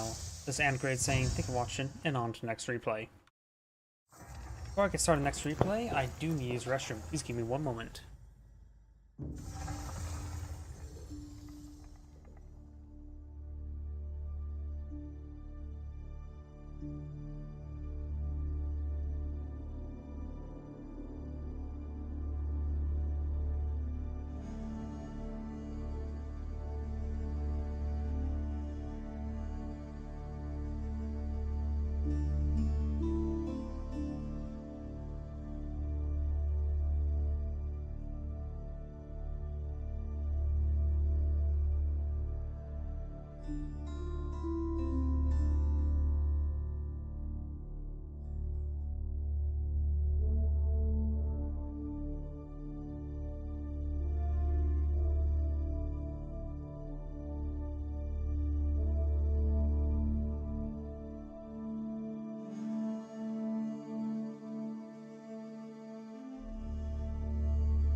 Sorry about that. Oops. And on to next replay. Let's see. We could always do that one. That's the one we... No, wait, that's not the one we just did. That's the one we just did. Oh, we got quite a bit of a series here. 37 minutes.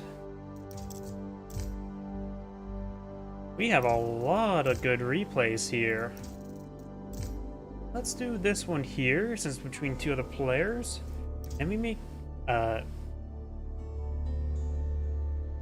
great.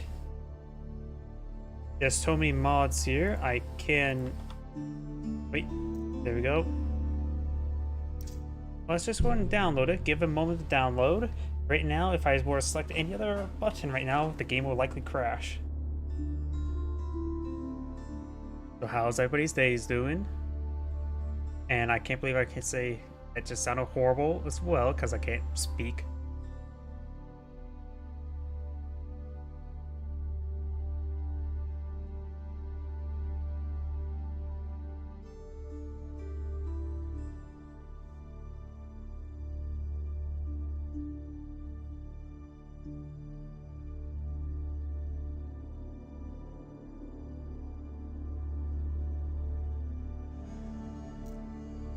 Yep, and that's the problem as well with these mod packs.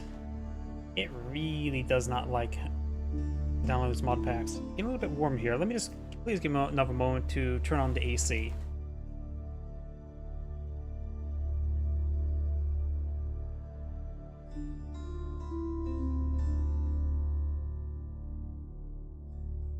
Alright, I'm back.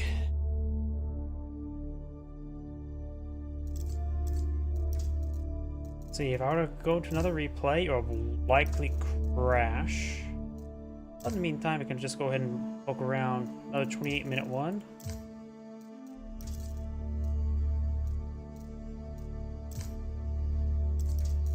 So yeah, we've got a good number of replays here. If I click on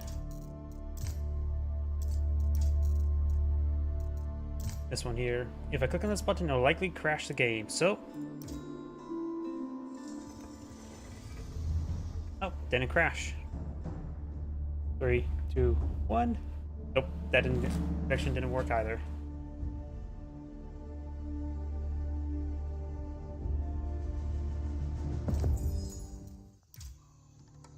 Greetings everyone, and Great here for another Age of Empires 4 replay. Spawn on the bottom right side is the blue Mullions, we have a 3D printed cat. Spawn on the top left side is the red Holy Room Empire, we have Louis MT.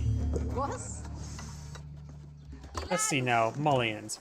Mullions have unique economic benefit through the mining pit. Mining pit provides extra gold generation, given stays alive, and as well as they can improve it by building nearby housing as well as mining camps. Does cost a bit of resources, but nothing too significant. Oh, wait a second. Let's slow down a bit. We now have a proxy barracks being put up by the Holy Room Empire player. And they can take that free gold, invest into eventually cattle ranchers as well, which you can pull out cows to collect some more food income. If you combine them both, you get a good solid base of income. Blue Empire does have a improved resource collection rate through the prelate, inspiring villagers to collect resources 40% faster. Is he eyeing? Okay, he's eyeing for some spearmen.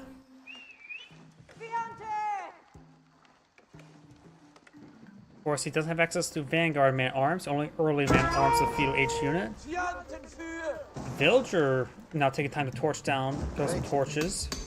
The townsend arrows do not protect any of the housing. They're just going straight from the mining pit.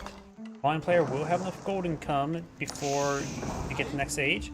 You now have the barracks being put on the field. When it comes to unique units, in feudal age, the Holy Empire player of course can pull out the early man-at-arms, one of the hardest units to deal with the entire game. We got the toll outpost going on in the field, trying to protect this mining pit through a toll outpost rather than barracks. He doesn't want to take time to invest into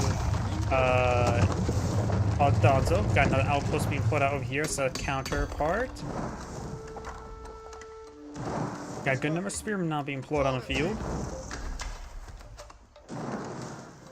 The Norns do have almost entirely unique lineup. Only two units are not unique is the archer and the various siege weapons. Everything else they have is unique, and reach for that to engage the feudal age man arms, which is usually the hardest thing to deal with. Mullions can pull out the Mustafadi warrior, which will get bonus emphasis heavy, and they do also beat spearmen 1v1. So if it's one deploys out mass man at arms or mix of man at arms and spearmen, it's probably a good idea to go for Mustafadi warriors. However, they'll classify as light melee, so they will see bonus damage from archers. So potentially a composition the Mullion could deploy on this field is Mustafadi warrior, javelin thrower. Sofas also do bonus damage versus infantry, a very small pathetic amount, but they do get an early cheap heavy cav. However, they tend to be hard countered by various, spearmen. It's easier to deal with heavy cav in Age 2 than it is to deal with Age 2 mana arms, in my opinion.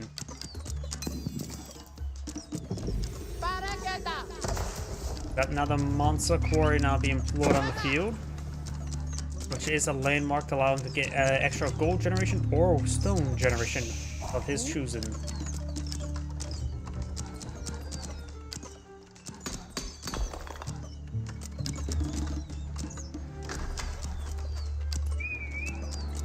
A little bit of a stalemate of a fight. Neither side is going to win this. Both sides have put a lot of resources into this here.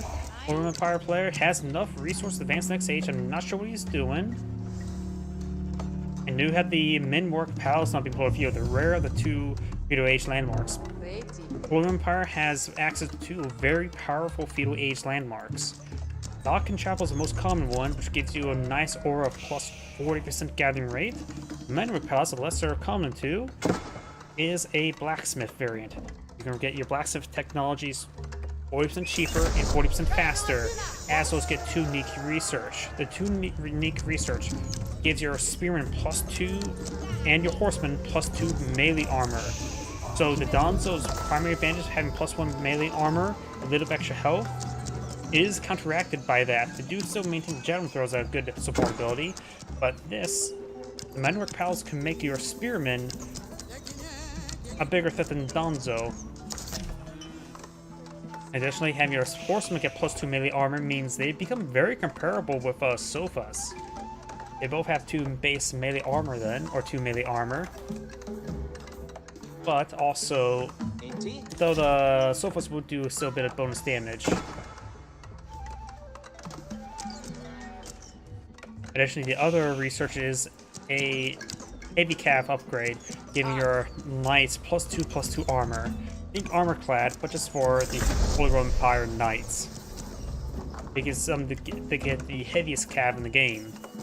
Additionally, the fact that you also get research these technologies 40% cheaper and 40% faster means once you see your opponent's composition, you can immediately deploy out the armor counter to it almost quickly and cheaply. It combos really well for feudal age man arms against most factions. You now have a proxy archer range and outpost going on up. He is going for the fortified outposts first before the arrow slits. 2 archer range deployed on the field, so he's like to go for faster, cheaper archers. Outpost has been deployed on the field, get some arrow hits there on these villagers. And right now as well, with these outposts in this region, he's actually having trouble getting some wood collection. He needs to deploy the lumber camp over here now. Doesn't have the arrow slit. The fortified outpost first. He doesn't have the arrow slit research just yet, which will increase the range of those arrows. Now going for another mining pit over here. Very nice. Now I do have some early mana arms deployed on the field. Like I mentioned beforehand, Musfati Warriors will be a good counter, but a good counter to them would be archers.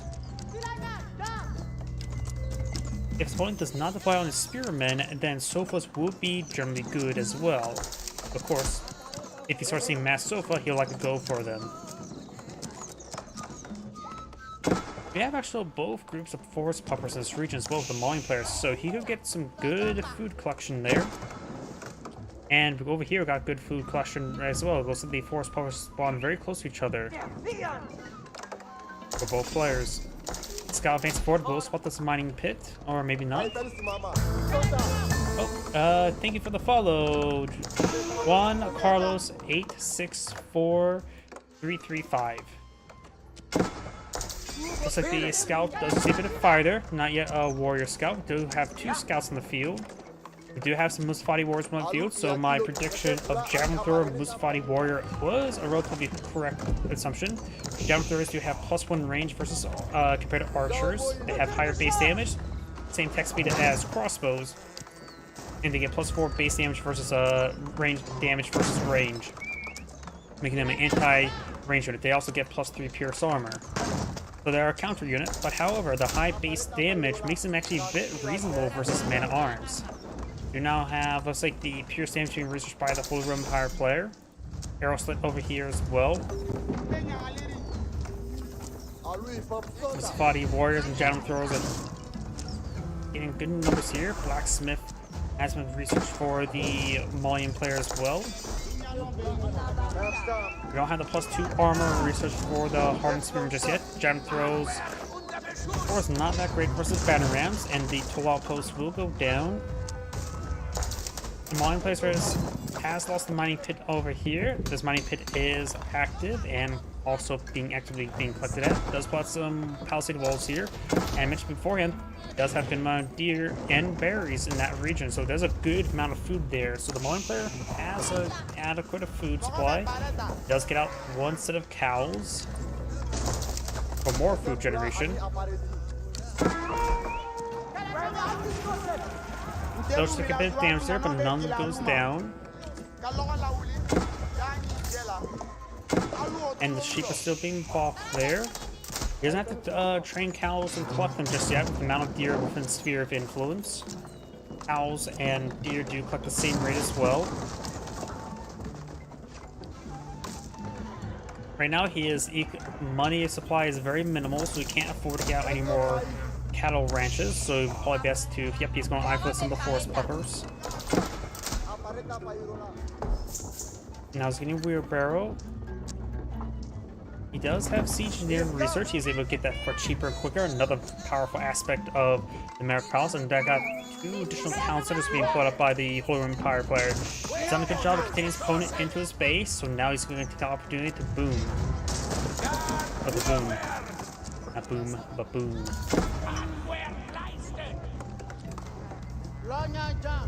We do now have the Warrior Scout moving around. We do have these forces skirting around.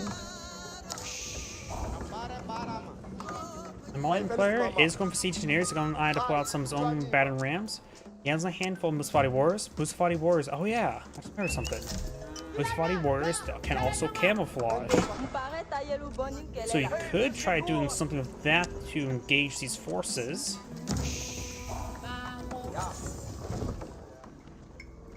Another cow here. The cow is currently not inside the cattle ranch at the moment. So right now he could perhaps potentially tip it over.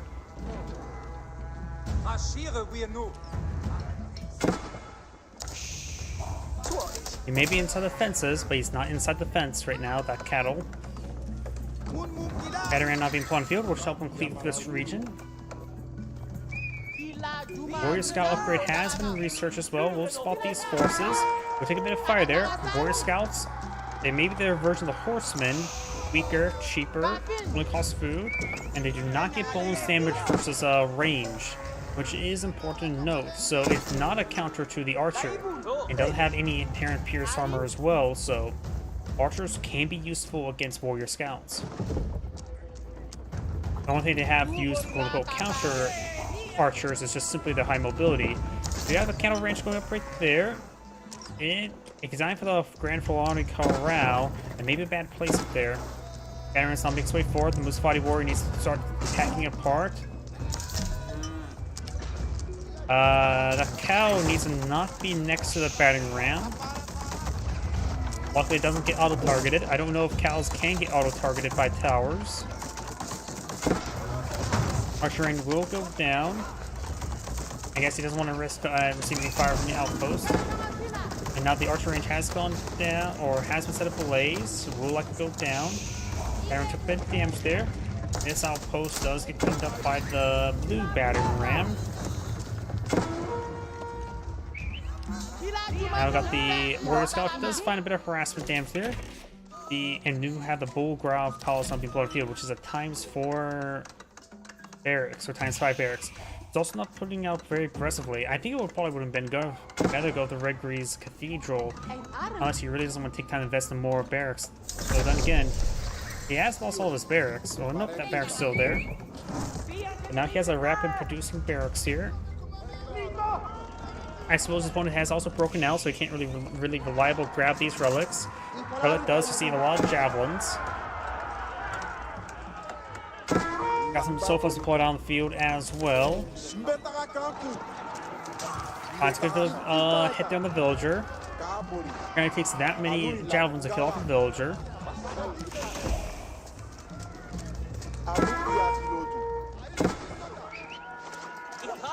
Get a bit of spread fire there. Does take out that archer there. Get some more hits on these archers. We see a bit of fire from the town center. It's getting some good hits there as well. Large number of arrows are firing away, that's how.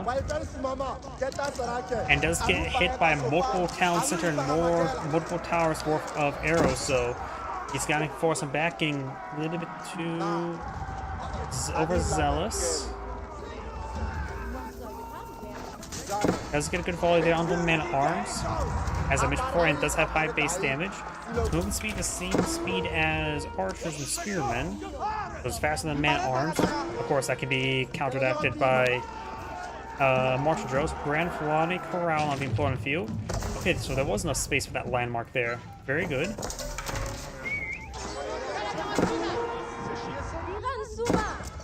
Musafati warriors may have got some good kills there. I'm not sure those look like all villagers, so the Musafati warriors got some good kills. May have been camouflaged forward, I'm not sure. Right now, there's a larger force deployed on the field by the Holy Roman Empire player. The quality is also higher as well. These sofas will be useful. He needs to focus on those spearmen. The sofas can get some good damage there on these man-at-arms.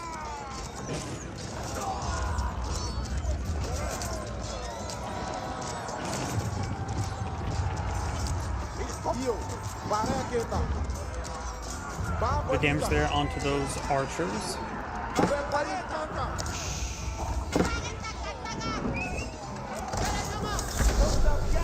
We do now have the Castaway Snipers from the Mauling players going for imported armor and for the veteran Sofa. Cowls also pushing way back. Banners making way forward. They do have the blunt weapons, so they do bonus damage versus heavy. And the veteran Warrior Scout upgrade, if he ever goes for that, will have the bonus damage versus range as well. But there's a large number of man-at-arms here. He needs to go for Musafati Warriors against them, I would say. He has a good number of javelin throws here. He does have +2 pierce armor, so these javelin throws are doing minimal damage at the moment.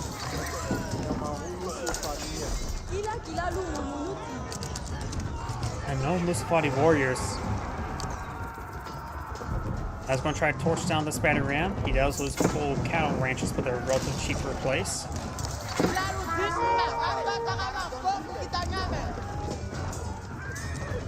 Mans are streaming their way in. We do not have the veteran Musafati Warrior research.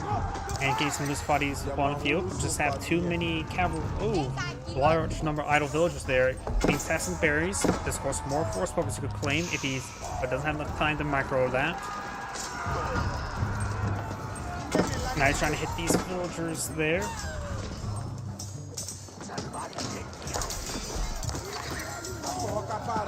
Also, man are just getting overwhelmed by those sofas.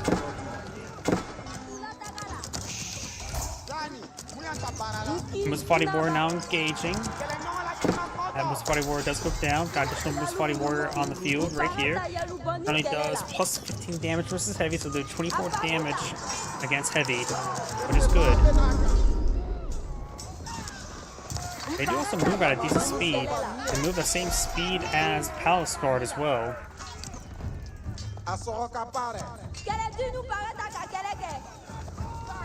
Alright, more of these villagers. He actually did a good amount of cow clipping there, so he pull out a mill so he can go ahead and claim up the cows quickly. Cows do collect the same rate as deer, and so there's a good amount of food here. Got an idle cow there, could be tasked into this cattle ranch. Cattle ranches are affected by the food research as well, so he does not have any of that. So these cows are providing just regular base income, improved.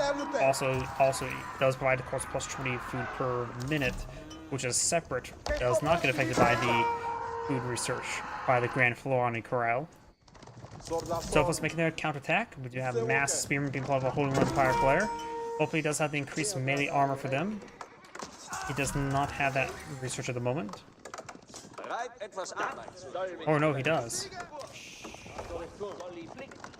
He just got it. I just remember seeing +0 beforehand, but now he does have it. So now these veteran spearmen have +2 melee armor thanks to his unique research. We do now have the keep not being pulled on the field. Spearmen now trying to pursue these sofas.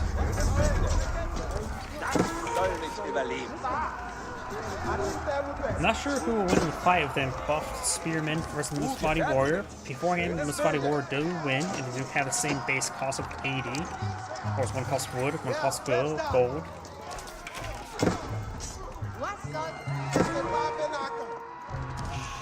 But +2 melee armor could change that math. Musafati Warriors do 9 damage or 1.8 attack speed, so let's just say it does do less damage. Spearmen do have a slower attack speed, does 9 damage. And they become very, very comparable. So let's do get some good hits there. Blue has also a good number of villagers, but red is starting to lose a handful of villagers as well.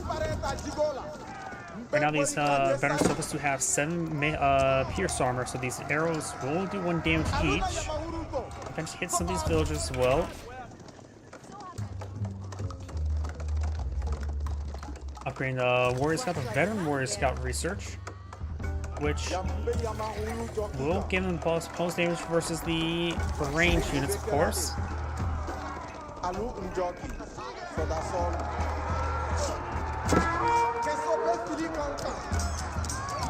Takes out a village there, a couple spearmen hits as well.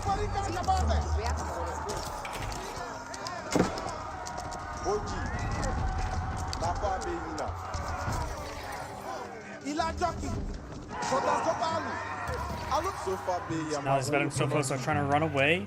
They should be able to escape out over here, but the Iron just kill off. Nope, don't kill off another villager there. More Sofas advancing on forward. Do still got a good number of spearmen here. And thanks to martial drills, these guys can move very fast, same speed as Musafati warriors. Really, that melee increase does make them very comparable to the Musafati warriors. Granted, they do both get different bonus damage. Spearmen, of course, only get bonus damage as cavalry, but a greater amount. Musafati warrior does get bonus damage as heavy, lesser amount, but more targets.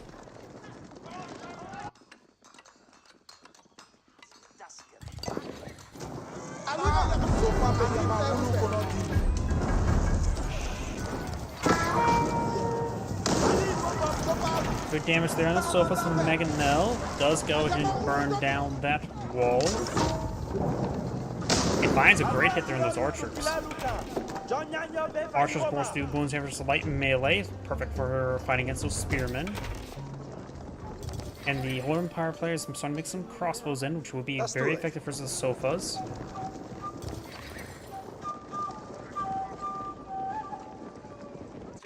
Horse Pup is not currently being claimed. The cows are being cleaned on up now. He does have 5 cow ranches. Has a cow on the outside, actually 3 cows on the outside.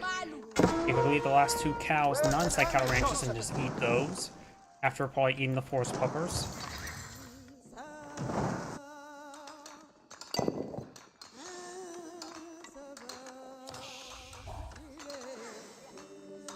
Poison Arrow now researching for the Malians. And these are spearmen. They should be able to take out the veteran Sofa, no problem.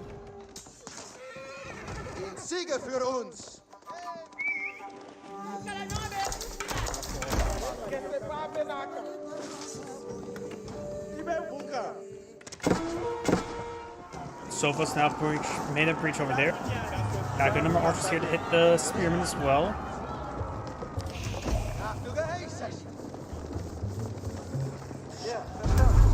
Holy Empire player does have a good amount of gold stored on up. Has a keep and collected the stone and gold up here. Let's take a look at the map's resources. Got a bit of stone here, partially grabbed. So good gold deposit here. And this one could be grabbed by red as well. When it comes to gold and stone, we do have a mining pit here with no upgrades. You have stone gold down here, and now we're going to be obtaining red sphere of influence. So it looks like overall red is doing better with map control when it comes to collecting up the gold. Of course, Malians can always do trade. In the total outpost will improve with traders up to 50%.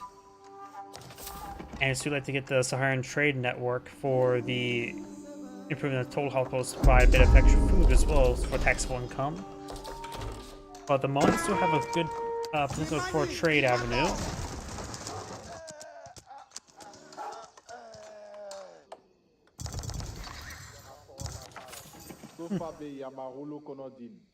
Got some stone walls being deployed out by the Malian player. You know, it's actually been a while since the last seen Malians actually deploy out stone walls. I actually rarely ever see it. Most of the time you just blow out palisade walls and that's about it. And also, they do get a unique version of the stone walls as well when it comes to graphical design.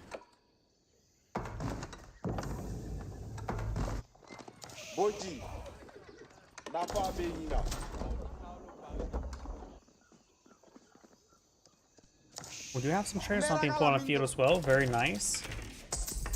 The traders are still standard 60-60 cost.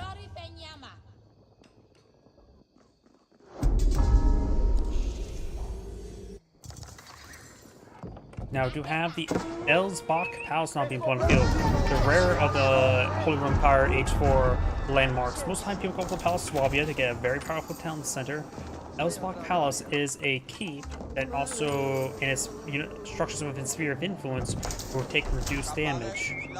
So it really amplifies the higher defensive nature of the Holy Roman Empire. With the emergency repairs, cheaper weapon upgrades, and all that sort. Do they get cheaper keeps as well? This one?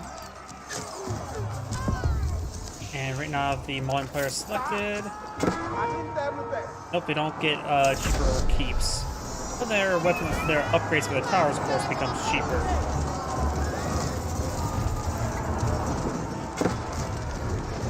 Got a bit of a clusterfuck here. And he bought Redshirt to lead his own walls there a little bit sooner. Now he's trying to make his way forward. Archer's getting some great damage there onto those spearmen. Springald's getting some great hits there. And now with the elite spearman research. Now the spearman's trying to engage these archers, able to get some good damage onto them. Mauling archers do get their combat sprint away, able to get some extra distance. Their base move speed is slower than the marching drill spearmen.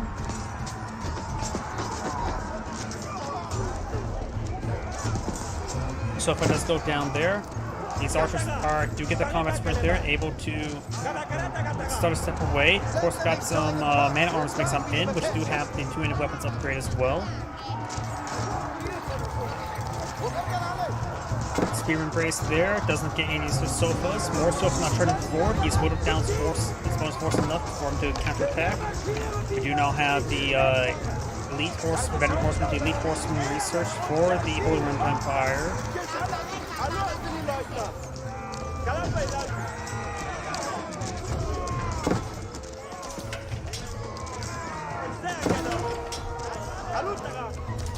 Oh, here? Wait. How did Red get a bunch of villagers right there? There's now a bunch of red villagers in the back line. The cows are protected inside of the cattle ranches for the time being. But oh, that's also where the Elsbach palaces are intended to be deployed on the field. Maybe that was just a keep marker there. Either way, Red's going to deploy out keep inside his opponent's back line. He does have siege engineers, so he can perhaps deploy out some batting rams. Now another keep being deployed out here. He does get all of his cows into the cattle ranches. Red's spearman advancing forward. Blue does have a defensive keep here. There's another defensive keep here. Which in the sphere of influence of the Elfbach cows, so receive less bonus damage, or just less damage.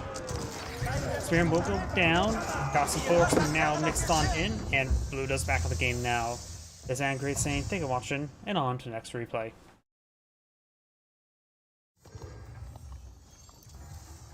I got a bit of a headache coming along. I probably got to end the stream early because this headache is starting to kill me. This is Great saying thank you for watching, and have a good evening.